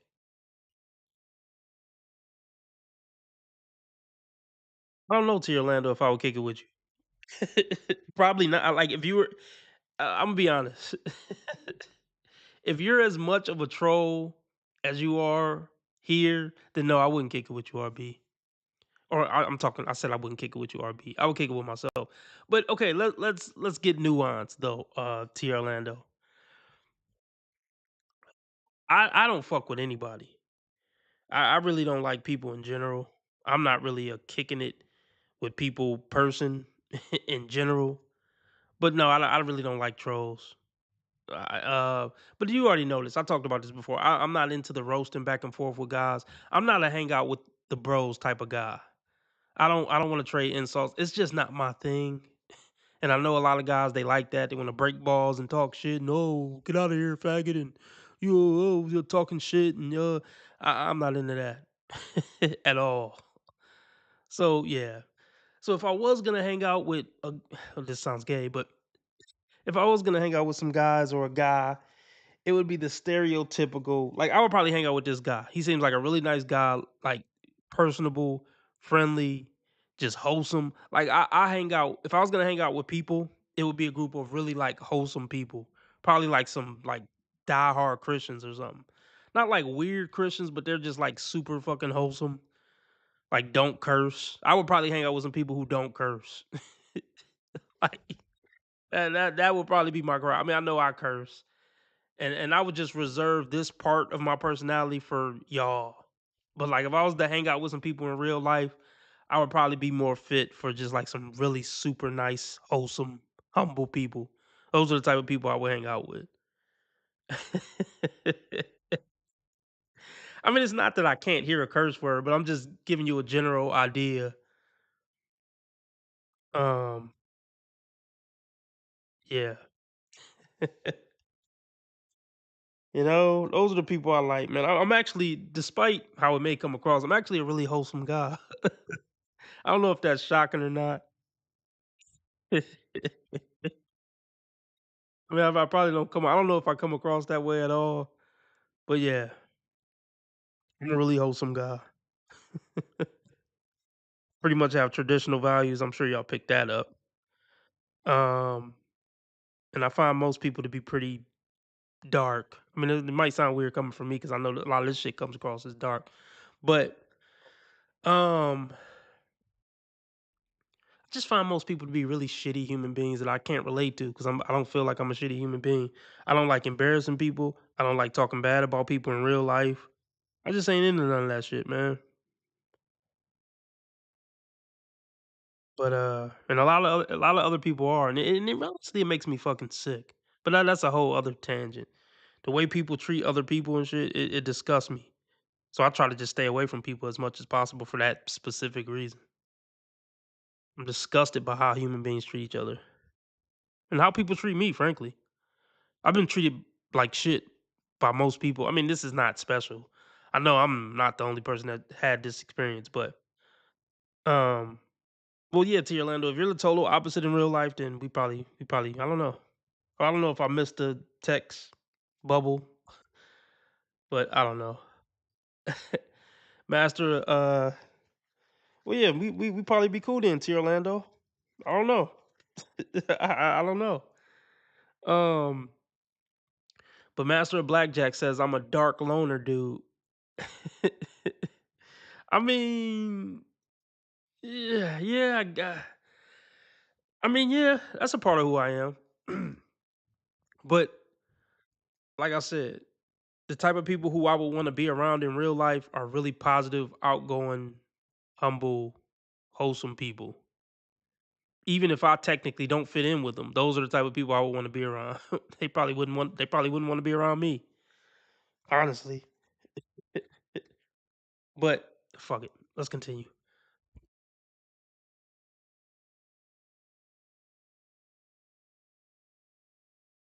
She will never know what to do with that. And she will always think that something is missing. That spark. Because the spark is she's who she is and she belongs to the streets.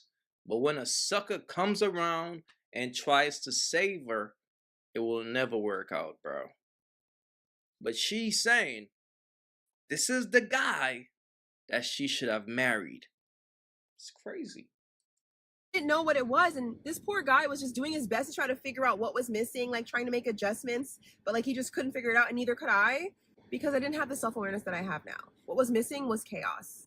No matter how many adjustments he was willing to make, he couldn't adjust himself to become a chaotic, toxic man when he just wasn't that. Exactly. Exactly.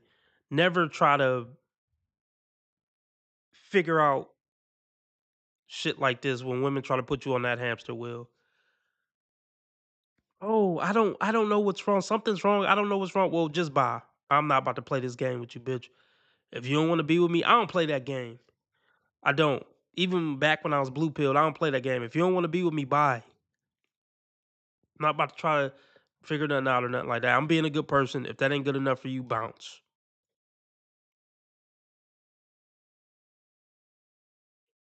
Shout out to the dollar donation from T Orlando. Everybody, shout out to Orlando.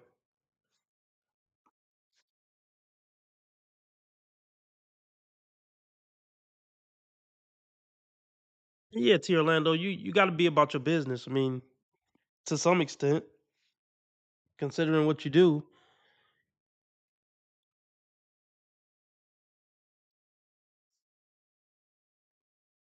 Yeah, so you definitely got to have some type of respectable side, right, T. Orlando? Fucking womanizing piece of shit. I kid, I kid. Well, I mean, I'm serious, but I mean, not the part about you being a piece of shit. Oh, halfway serious. You know what I mean.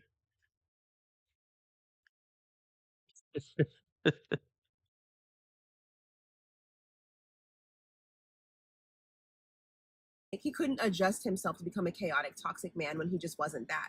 And that's all I had ever been used to. You see, I had not taken the time to like truly heal myself after my relationship prior to him, which was with an abusive guy. Very abusive, emotionally avoidant guy, emotionally unavailable, everything. Okay. I had not healed from that. Not enough to be with a person who was safe. You're never gonna heal, man. I'm for like. Let me not say that. I hope you do heal, but I don't think you're ever gonna be fit for a good man ever. Not enough therapy, not enough healing in the world. You can heal enough to maybe just be a decent human being in other areas of life, but you're ruined for life romantically. Please leave men alone. Just keep rolling around with the dudes you've been rolling around with, or just stop dating. That's probably what's best for you, honestly. So you don't keep getting your heart broke and shit like that.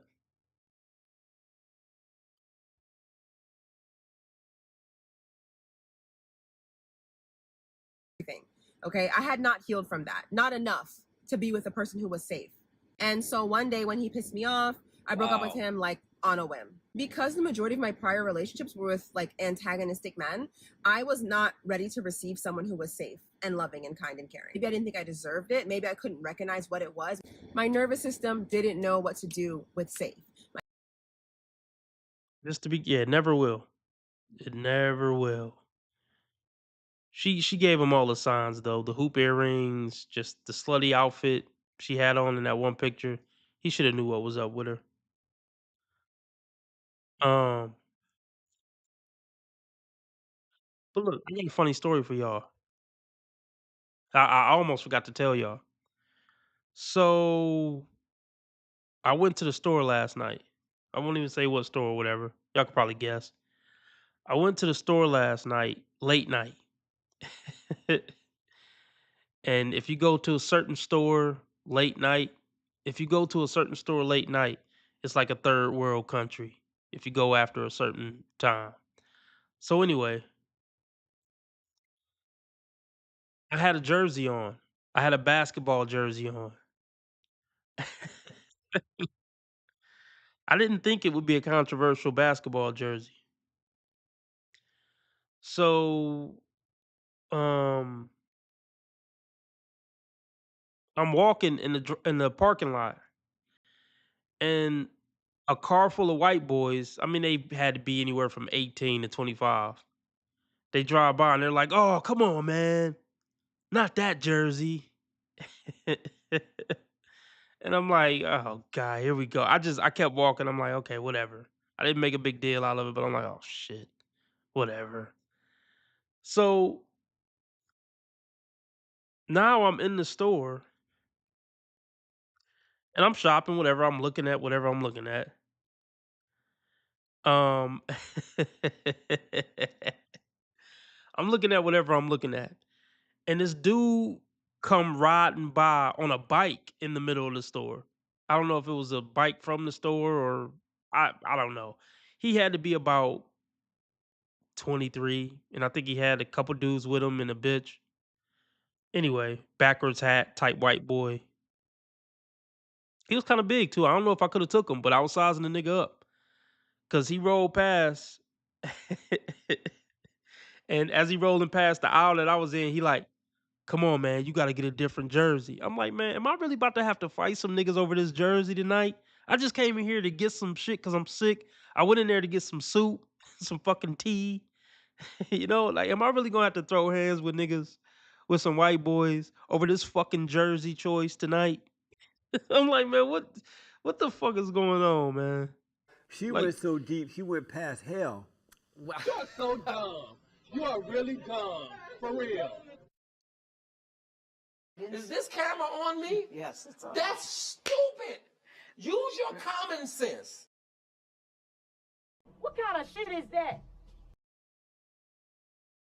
So, so, so my response was no. Before I tell y'all what my response was, I'm kind of in an attitude now because I'm like, this is the second time because I don't think the guy on the bike was from the white boys that drove by in the parking lot. I think this was a different entity. So at this point, I'm kind of annoyed. I'm like, man, am I about to? This is what I said back, and I said it probably with a little bit of attitude and probably a certain look on my face. But I turned around and I said, and this is true. I said, man, I don't give a fuck about sports like that, man.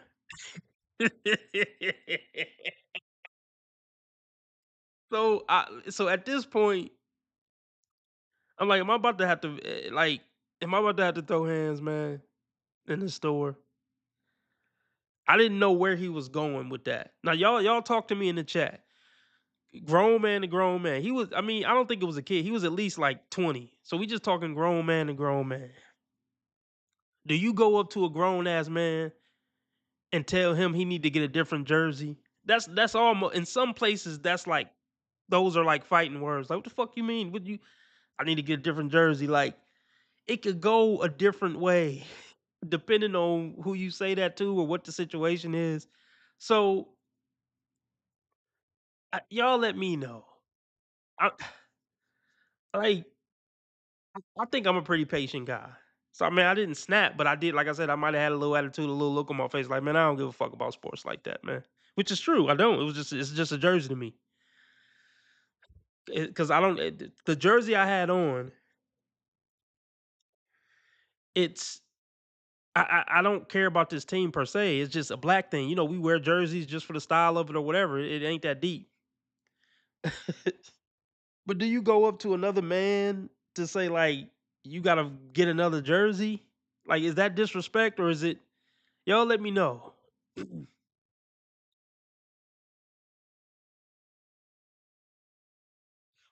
I don't know if he was 20, but he was old enough to. I mean, he wasn't a kid. If we would have scrapped, um,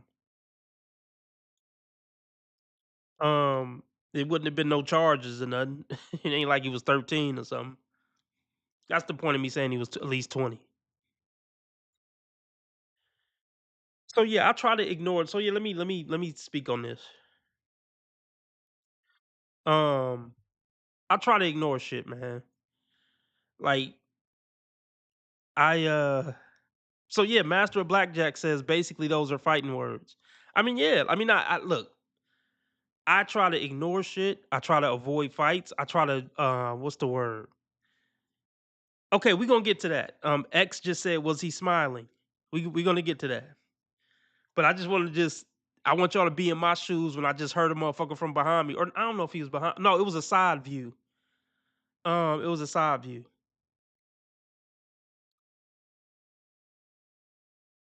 So I seen him kind of rolling by, and then like I heard that I'm like, oh, fuck. So yeah, I try to avoid fights at all costs, man. I mean, fights could be the end of your life. You just never know. And then he had a couple people with him. So yeah, I'm not the type of person that's gonna try to instigate it. I'm the type of person who's gonna try to just ignore shit or just say, y'all, you got it, man. You got it. I'm not trying to get into a fight. I'm not one of them. I'm not one of them niggas. I can swallow my pride to a degree. I can snap too. I don't want to snap. I don't want to go in that zone. And that's another reason why I was talking earlier. I don't hang around with the bros. Because in a lot of male circle, in a lot of male circles, um, it's this expectation that we're gonna roast each other and be playfully disrespectful or seriously disrespectful, and it's just supposed to be this accepted thing. That's not me. If a nigga keep disrespecting me, eventually I'm gonna snap out. It's not a joke to me. It's not fun. It's not playful. Cause like I said, I've been in enough male circles, like niggas just be saying crazy shit, like basically crazy disrespectful shit, and like the expectation is you just say some crazy disrespectful shit back, and y'all banter back and forth like that. No, I'm not on that. I'm not on that. But I know I'm just one man. I can't change the culture. I can't change if it's a group of dudes how they talk or how they, So I just stay away. But yeah, I can snap out, but I don't want to go in that zone.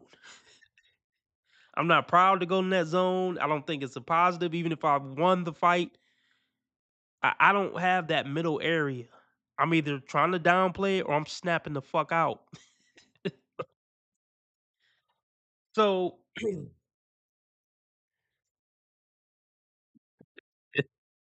so he said that, and then like I said, man, I don't give a fuck about sports like that, and I probably had a look on my face.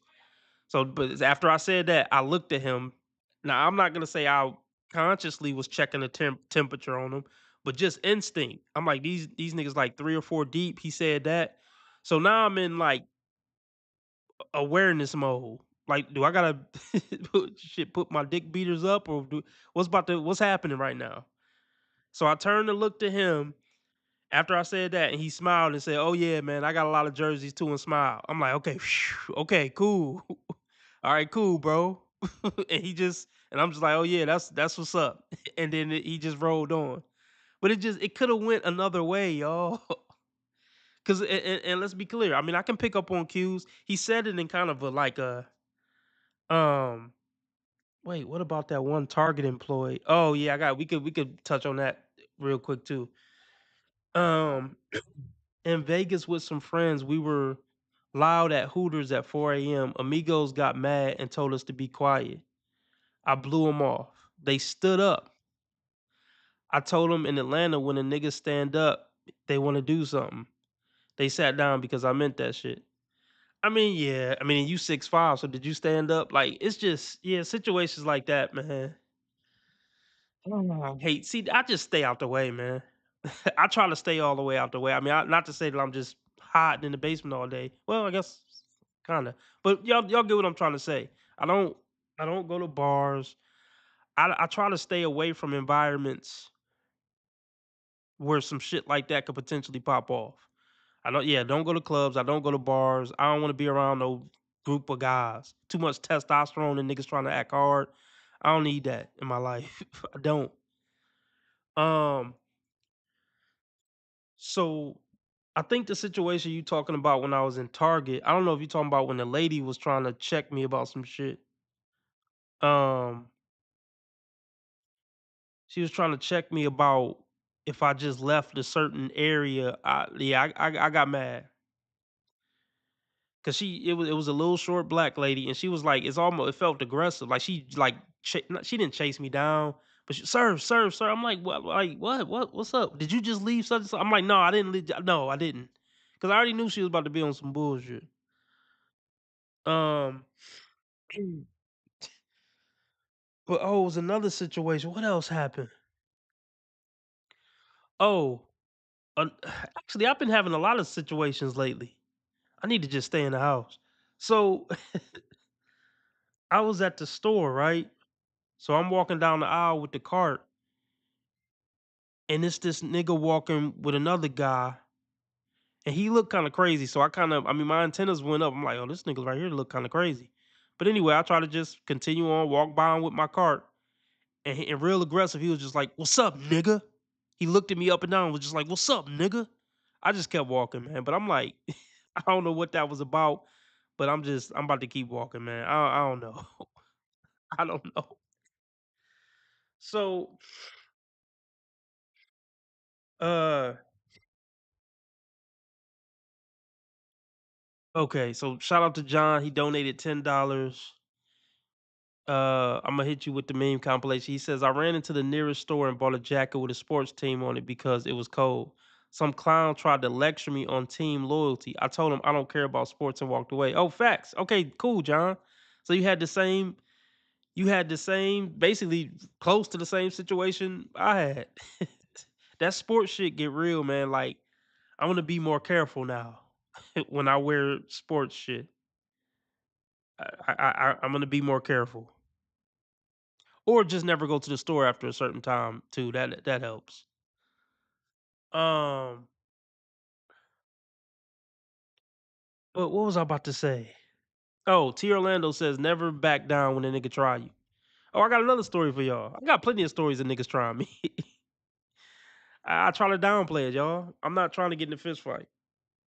I mean, I will if I absolutely have to, but obviously, yeah, I'm not trying to do that. I don't gain anything from that. All these corny ass niggas trying to act hard. But like, so I'm trying to think what story was I about to tell y'all.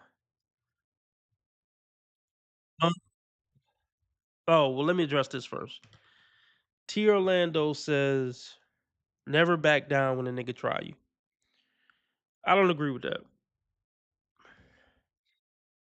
Um, I've been in so many situations where niggas just try to start a fight with me for no reason. I don't even know. There's a lot of situations I don't know this nigga or maybe seen him once, but we don't have any.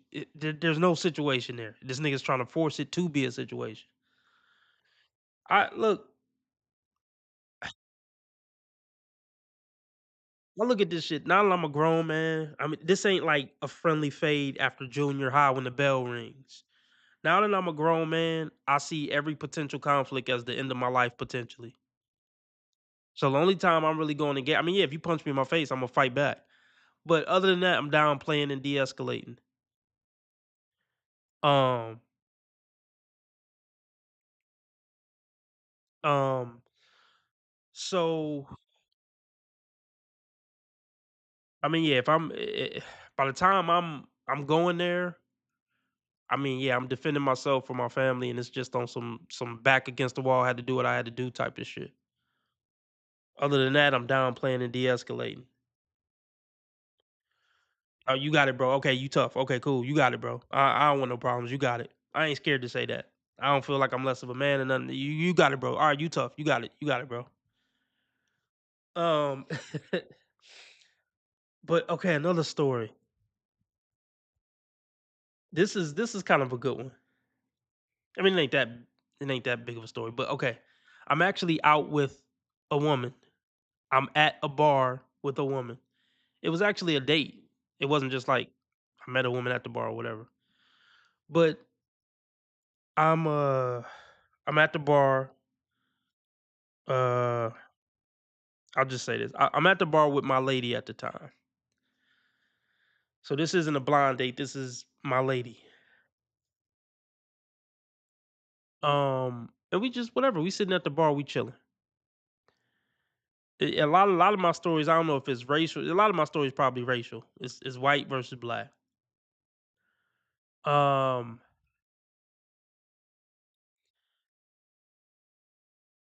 So two white dudes come in.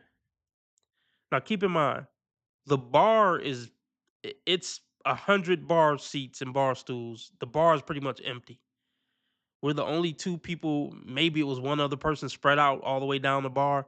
But I'm trying to paint the y'all say I'm playing the race card, but I I think race has something to do with some of these situations I'm getting in. I could be wrong.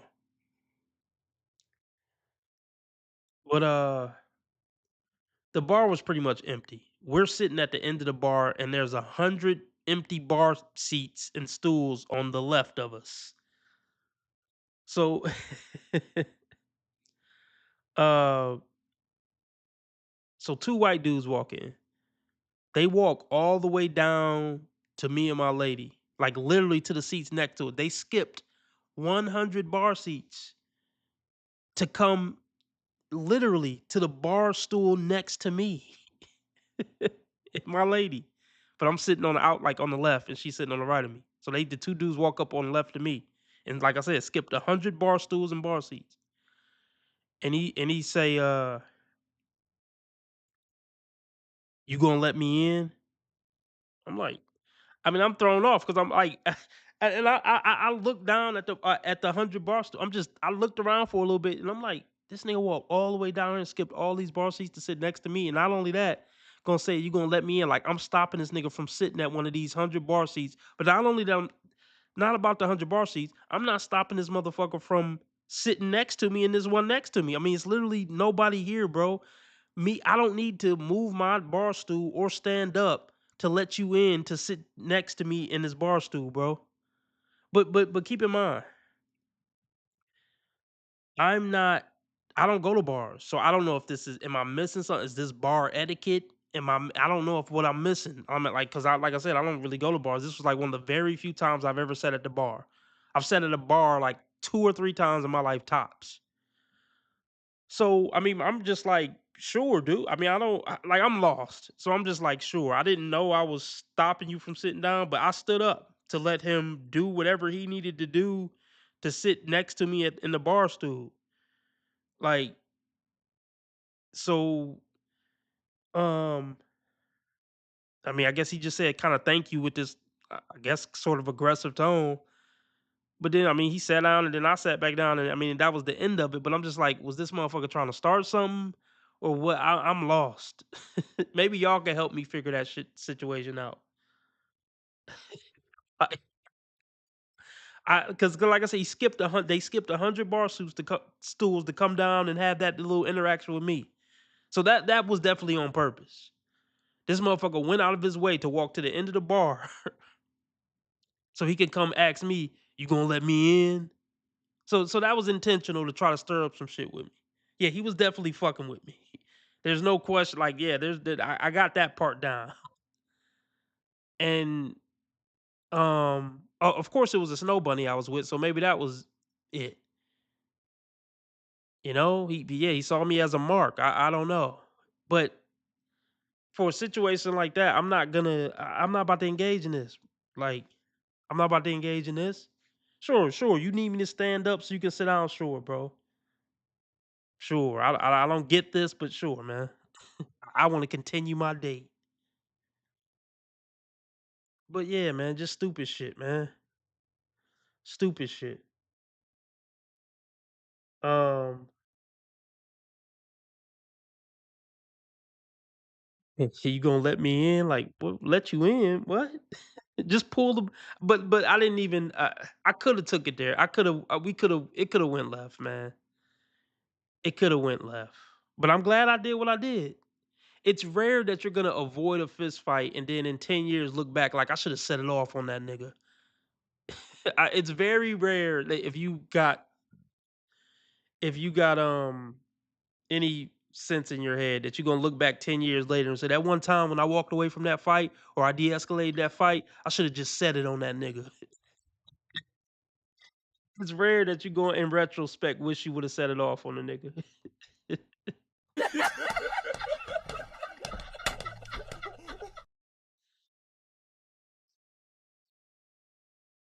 I'm not myself a little guy. No, I'm not a little guy. I'll just say that. I'm definitely not little. I ain't 6'4", but I ain't little. I'll just leave it at that. Um, yeah, man, I've had a lot of situations like that. I mean, not a lot, but just in general, man. Motherfuckers be wanting you to punch them in their face, man, and I don't want to do that. But it seemed like motherfuckers be having a get punched wish that they trying to fulfill. You know, motherfuckers stay on black men's dick. These white men are obsessed with black men, man. Hate to make it racial. I don't got a problem with white men, but I've had a lot of experiences with white men being on my dick for no reason, and it's just gay. Like, nigga, get a job, a hobby. Think about something else, bro. Like, is it an insecurity? I think it's a lot of white dudes feel like they've heard so much about black guys being tough when they see a black guy. I ain't scared of that nigga. I'll fight all this fucking tough guy talk they always do. I'll fight every nigger in here type of energy. And it's like, bro, ain't nobody fucking thinking about you, man. Be secure in who you are, white man. You ain't gotta prove nothing to me, the black man. It's cool, man. You don't gotta prove you tough to me. Like, oh my gosh. I mean, yeah, I'm gonna keep even my region disclosed. But yeah, man, I don't know, man.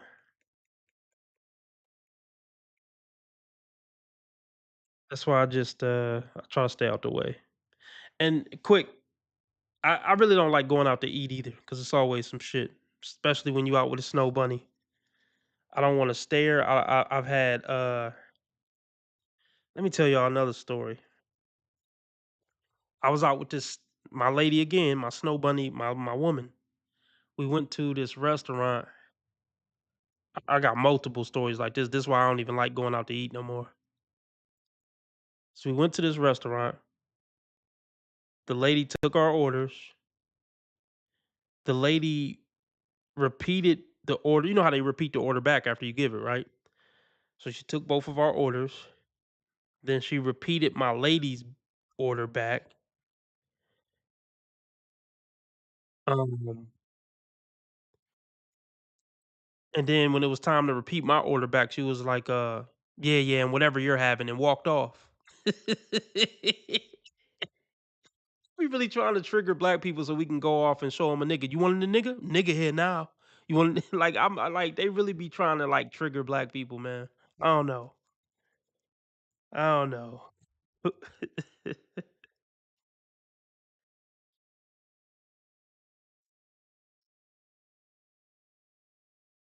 But yeah.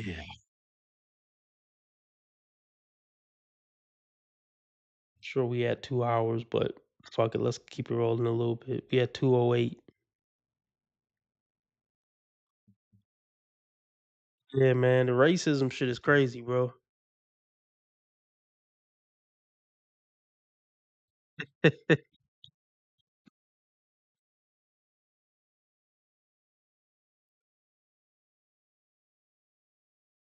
Racism shit is crazy, man. It really is.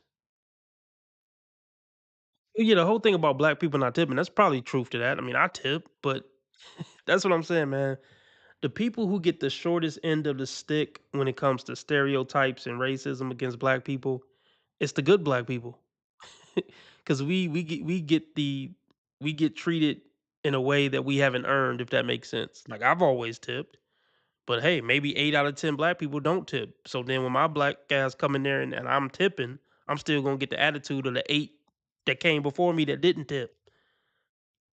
The best black people get dealt the worst injustices when it comes to racism. I'll just say that. T. Orlando says, "Start your night out with 21s on the table." Yeah, that's hey, that's crazy, but yeah, that's what type of shit black people gotta do to get treated with some damn respect. But yeah, I guess it's true. Most like let's fuck it, let's do it. Let's just do this. I'm gonna leave this live stream up. This was a good one. Um, what percentage of black people tip?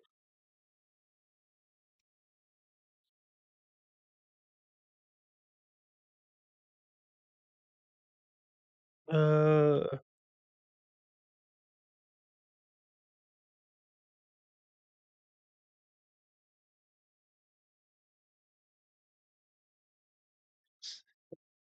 African Americans are bad tippers. Let's see, psychology today. Let's see what they say. Nice guys finish last for a reason. Yeah, I'll probably be a nice guy. Folks say stereotypes aren't given their earned. Well, no, that's true. It just sucks for the people who haven't earned them. You got to deal with the consequences of stereotypes.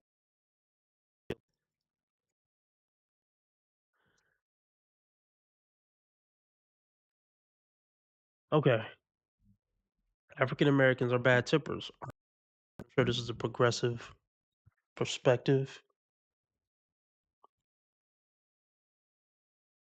Okay, how much do you tip? The answer seems to depend on upon race and circumstances.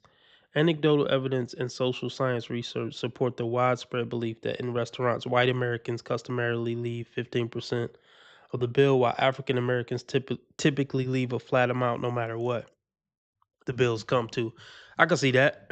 That sounds about black.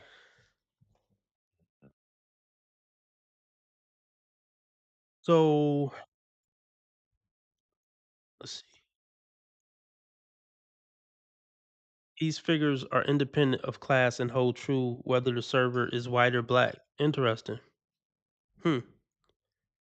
At the same time, researcher Michael Lind of the School of Hotel Administration at Cornell University finds that there is no difference in the size of the tip given by African Americans when it comes to services they encounter less frequently, such as maids, skycaps, bellhops, masseuses, and ushers. As flat tippers, African Americans are generally more generous than whites. Okay, I never heard that.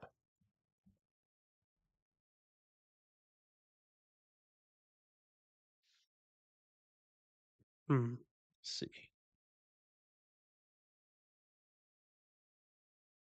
There are a number of reasons offered for this disparity in tip, and one that strikes me as likely, although perhaps not the only one, is that blacks tend to be more generous where blacks historically held jobs. Hmm. Okay. Uh, Whatever the explanation, the effect in restaurants amounts to structural racism. It isn't that individual servers are personally racist, but the culture dynamic leads to racial discrimination, of course. It goes like this: hoping for a good tip, waiters treat white patrons properly. Expecting poor tips, waiters provide black patrons with less solicitation.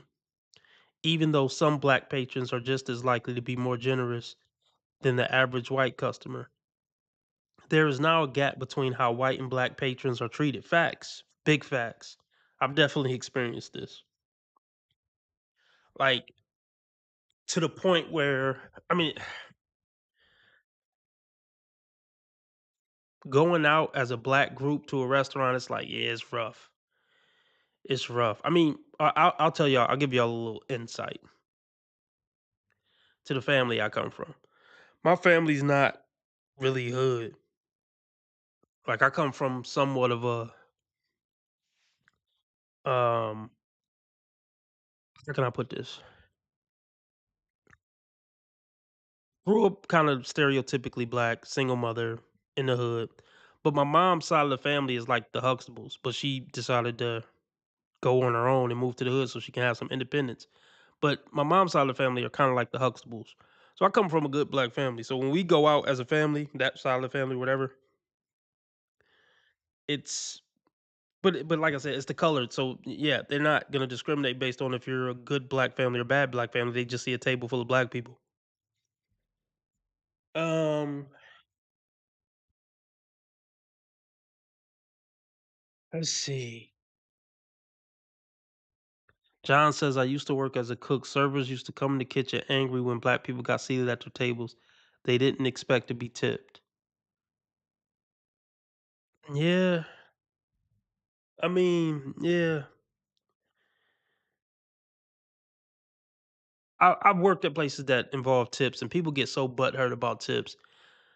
Like, get a fucking better job then. See, here's the thing. Like,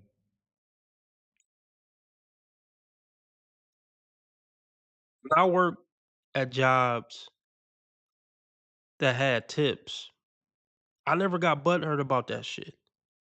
But people are immature and childish, and like to me, it's stupid. Like, if you work for tips, you gotta know that some motherfuckers just not gonna tip. Some people don't even believe in tipping. So if you gonna go through your day every day getting butthurt about the fact that somebody didn't tip, then you in the wrong fucking profession, in my opinion. Like, people need to grow the fuck up. To me, that's some little kid shit. If you work for tips, I don't care if your livelihood is based on tips. That's not people's problem. That come with the territory. You gotta know what come with the territory with whatever path you gonna take in life. If you gang bang, you gotta know, hey, I might get my car shot up. Like, that just come with the territory. You can't, man, I can't believe these niggas shot up my car, man. Like, yeah, you a gang banger, nigga. That come with the territory. Like, but here's the thing. But yeah, you made a good point here, Orlando. If I was a waiter or waitress and I got a black table in my section, I'm still gonna do a good job in hopes that, like, okay, maybe there's a 80% chance they won't tip, but for the 20% chance that they do tip, I'm gonna give them good service. So at least I will get the best tip from the blacks that do tip, if that makes sense.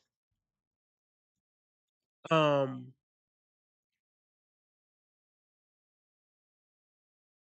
but yeah, man, if you work for tips, you don't. I've worked with dudes who would get like screaming, "Man, I can't believe these motherfuckers didn't tip, man."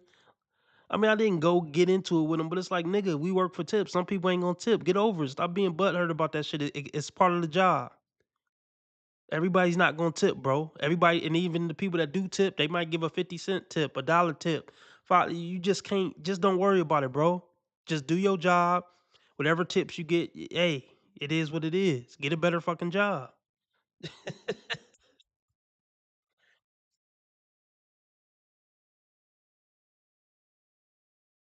Or whatever. Let's move on.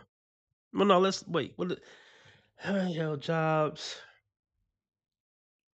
open for a good tip. Waiters treat white patrons. There is now a gap between how white and black patrons are treated, causing blacks to feel mistreated, which in turn leads to them to treat waiters less courteously. Facts. There is now a vicious loop that becomes a self-fulfilling prophecy. Exactly. Studies show that.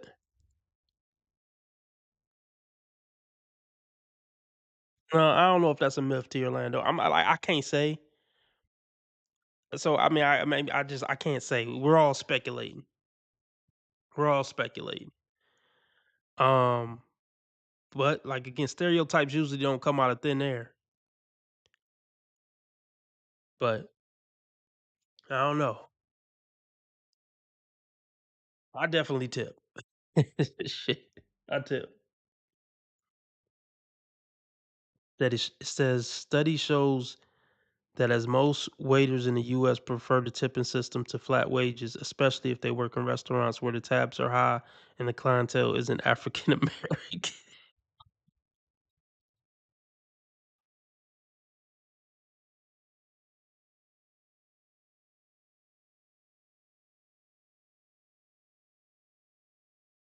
Okay, John says, I don't know if I ever mentioned this, but I'm black. I figured you were black, but okay.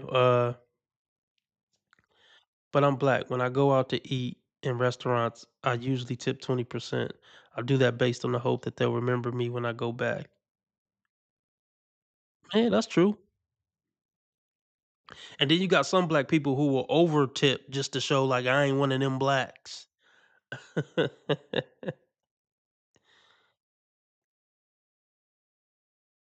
X says if you try to tip in Japan, they get pissed off and insulted. Damn, yeah.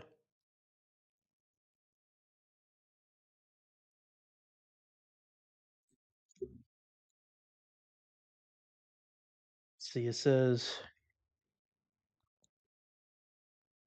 there is no good reason, as far as I can see, for waiters to be dependent upon the mood or race of their customers than any other service provider. In Europe, waiting is an honored profession, and it should be here too. But realistically, this isn't going to happen. The system is deeply entrenched, and the restaurant industry as a whole benefits from tipping rather than fair wages. Hmm. The next best thing is education on two fronts. One is by making the issue public amongst restaurant staff, by management, and reinforcing the idea that everyone must be treated fairly. Second, the black community needs to be informed that waiters' wages are meager and they depend on the goodwill of the customers in order to get by. Yeah, well, just never mind. Never mind, man. Here, Orlando says he tipped based on the level of service, period. I mean, yeah, I get that. I usually just tip 15% no matter what. Unless you were just a huge, well, even in times when they were a huge bitch, I still probably tipped. I'm trying to just be like Christ, y'all. Christ would want me to tip even if they were terrible. Shit. I'm trying I'm considering what God's considering. I'm trying to get in God's good graces.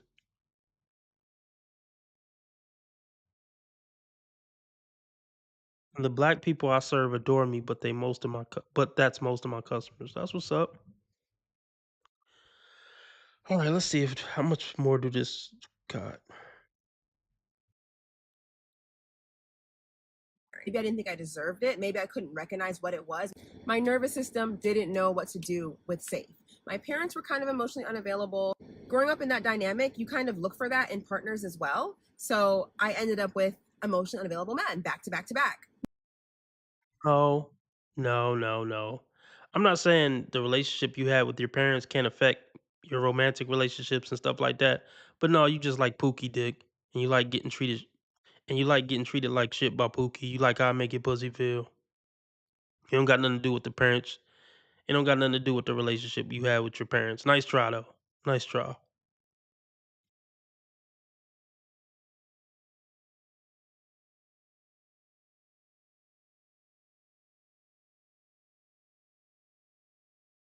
You kind of look for that in partners as well. So I ended up with emotionally unavailable men back to back to back. That brings me to my next point. For a while, what I felt like the relationship was lacking was him being a true leader. He would defer to me to make a lot of decisions because he felt like I was more intelligent than him. He would want me to like plan stuff. He would want me to just like make a lot of choices that I felt like the man should make. And I just didn't want to do that. I wanted like a leader in the way. See, I mean I get it. But this whole idea that y'all just get to fuck and then just sit around and the man do everything, it's ridiculous. And women like this never have successful relationships for multiple reasons. The man just gotta lead with every little aspect of life. No. I mean, yeah, fellas, be a leader, but a woman who just don't want to do nothing, she don't want to plan nothing, she don't want to call nothing to set nothing up, like no. Hell no.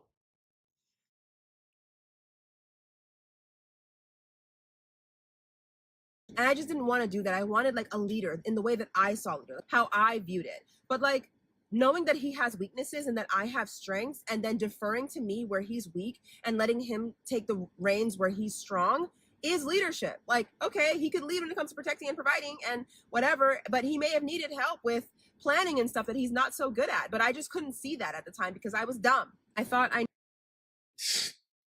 She was dumb. Was. Look, here's the thing, bro. The thing about a bird, fellas, a bird is confused. A bird doesn't know what she wants. So a bird will think, okay, this is what I want. And then she's going to get that. And then she's going to be like, nah, I'm tired of that. This is what I want now. And then she's going to get that. And then she's going to get. And that's a cycle of a bird. And that's why it's impossible to save a woman who is not disciplined, who is not mentally stable, who got trauma. A woman like that will always be comfortable in chaos, disruption, drama. She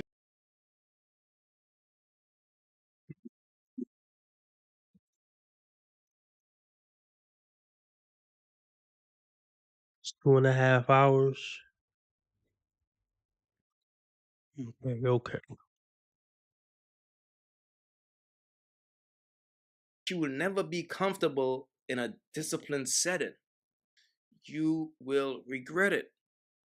This is a straight fun girl, smash and dash type of girl.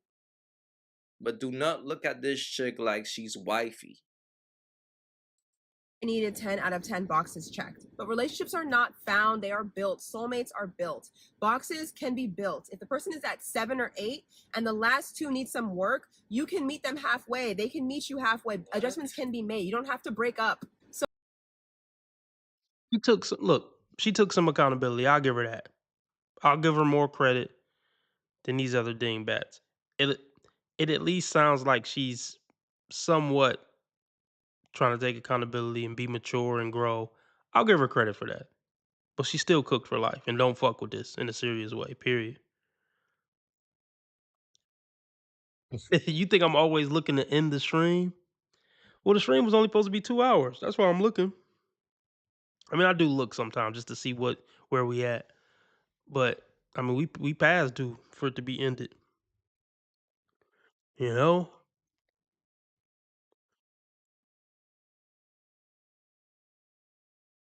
meet them halfway. They can meet you halfway. Adjustments can be made. You don't have to break up. So though he had 8 of my 10 boxes, I was still too traumatized to accept him. I couldn't regulate my own nervous system fully yet. I had gotten to that point at 25 and met a very abusive man at 26, and I lost all my progress. So I still needed chaos, and I ruined it.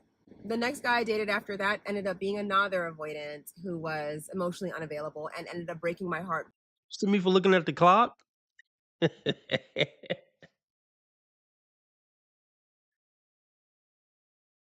Grow the fuck up.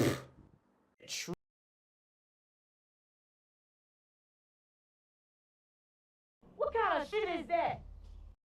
Is this camera on me? Yes, it's on. That's stupid. Use your common sense. You are so dumb. You are really dumb. For real.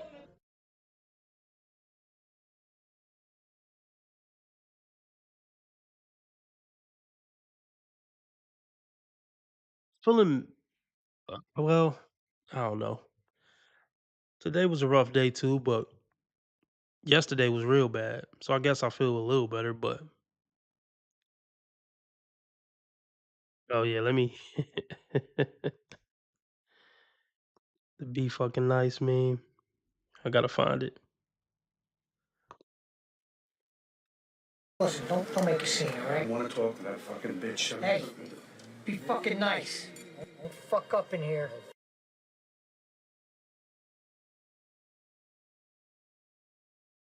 This whole threat of women, oh, you're gonna grow old and die alone.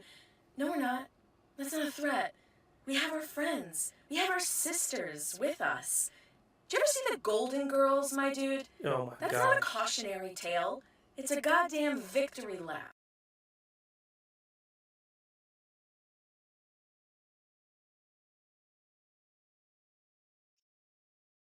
Yeah, fuck it. I'm leaning into it though. You're right. I am a clock watcher, motherfuckers. I'm leaning into it. Can't stand you motherfuckers. I'm always looking to get off here so I can get away from you motherfuckers. I kid, I kid.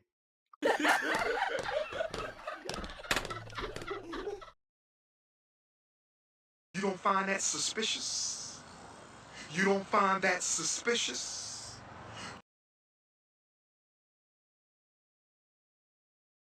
I want to make some extra money on the side.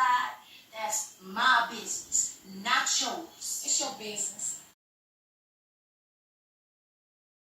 Up a couple new memes today. Let me see if I could play all of them. What haven't y'all seen yet? Let's see. She's acting like a goofy ass child. That's just the truth. She's acting like a goofy ass child.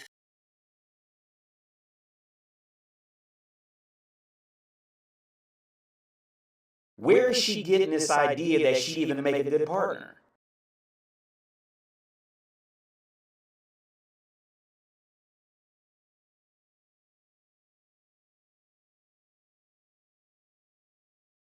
Where is she getting this idea that most people just don't want to deal with them because on average, they just are not good, genuine.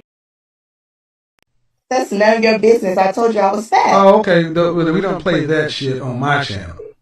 You get your big fat ass on somewhere then. I don't deal with you big sassy ass broads. Bitch don't care my vibe. Bitch don't care my vibe.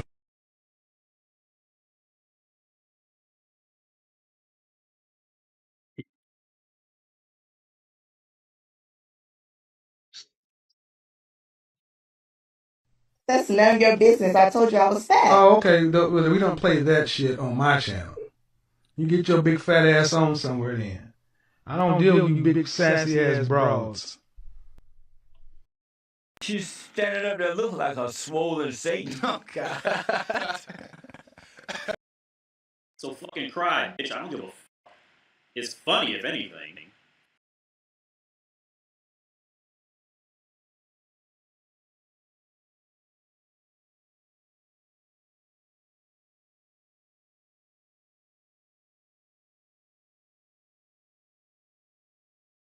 Well, Hold on, let me check the clock one more time just to piss y'all off.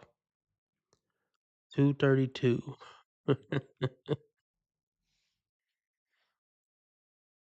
Yeah, I got a life too in my mom's basement. I got important matters to get to in my mom's basement. I can't be on here with y'all all times of the night. You know? No. Let's finish this video.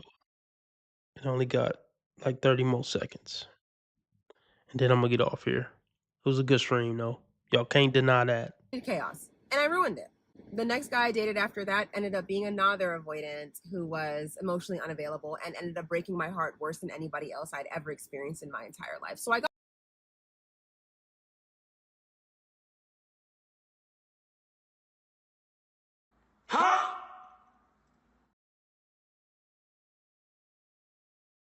You know how many times I hear this shit?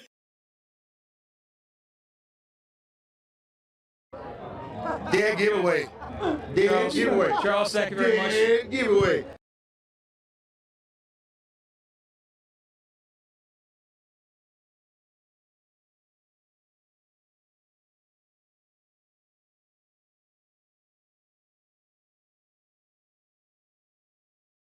I'm in a bind, Nate. Some other time.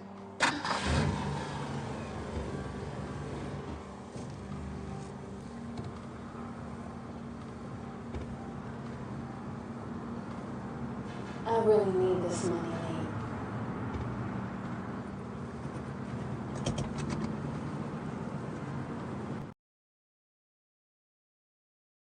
Oh yeah, lady. All the guys who you really into always break your heart.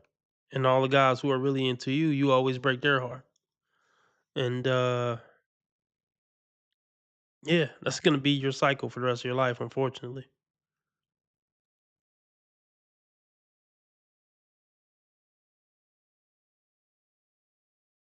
anybody else I'd ever experienced in my entire life. So I got my karma pretty fast, I guess. Let this be a lesson. If you've met someone who's good, they protect you well, they show up, they love you, but you feel like something's missing or something feels off or whatever the case may be, or it feels boring, make sure that something is not just the trauma that you're used to.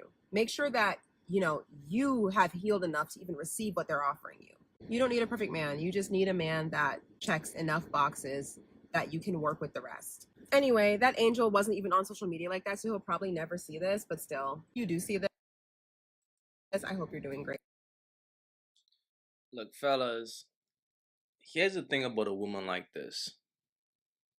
There's nothing that you can do to fix this woman.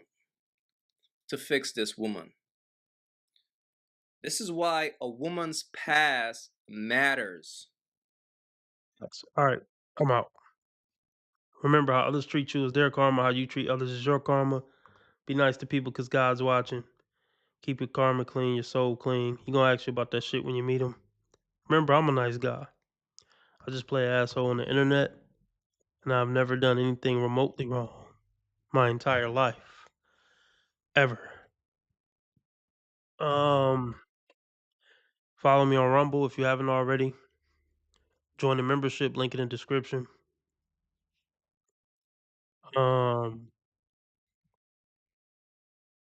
Yeah. New merch coming. I thought it was coming this week, but the dude is kind of delaying, or he asked for an extension to finish the logos, but they still probably should come this week. The new merch. Yeah, have a great 4th, everybody. Thanks for the well wishes.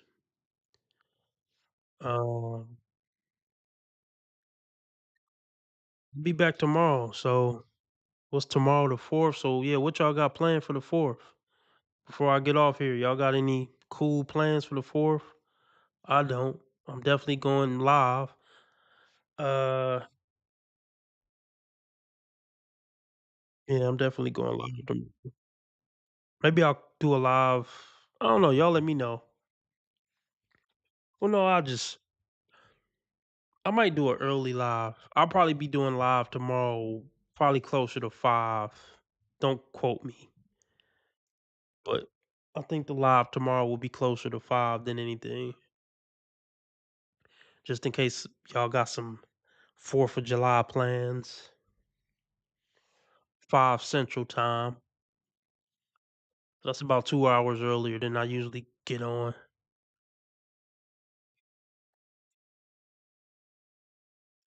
But alright, I'll catch y'all tomorrow. That's what's up, X.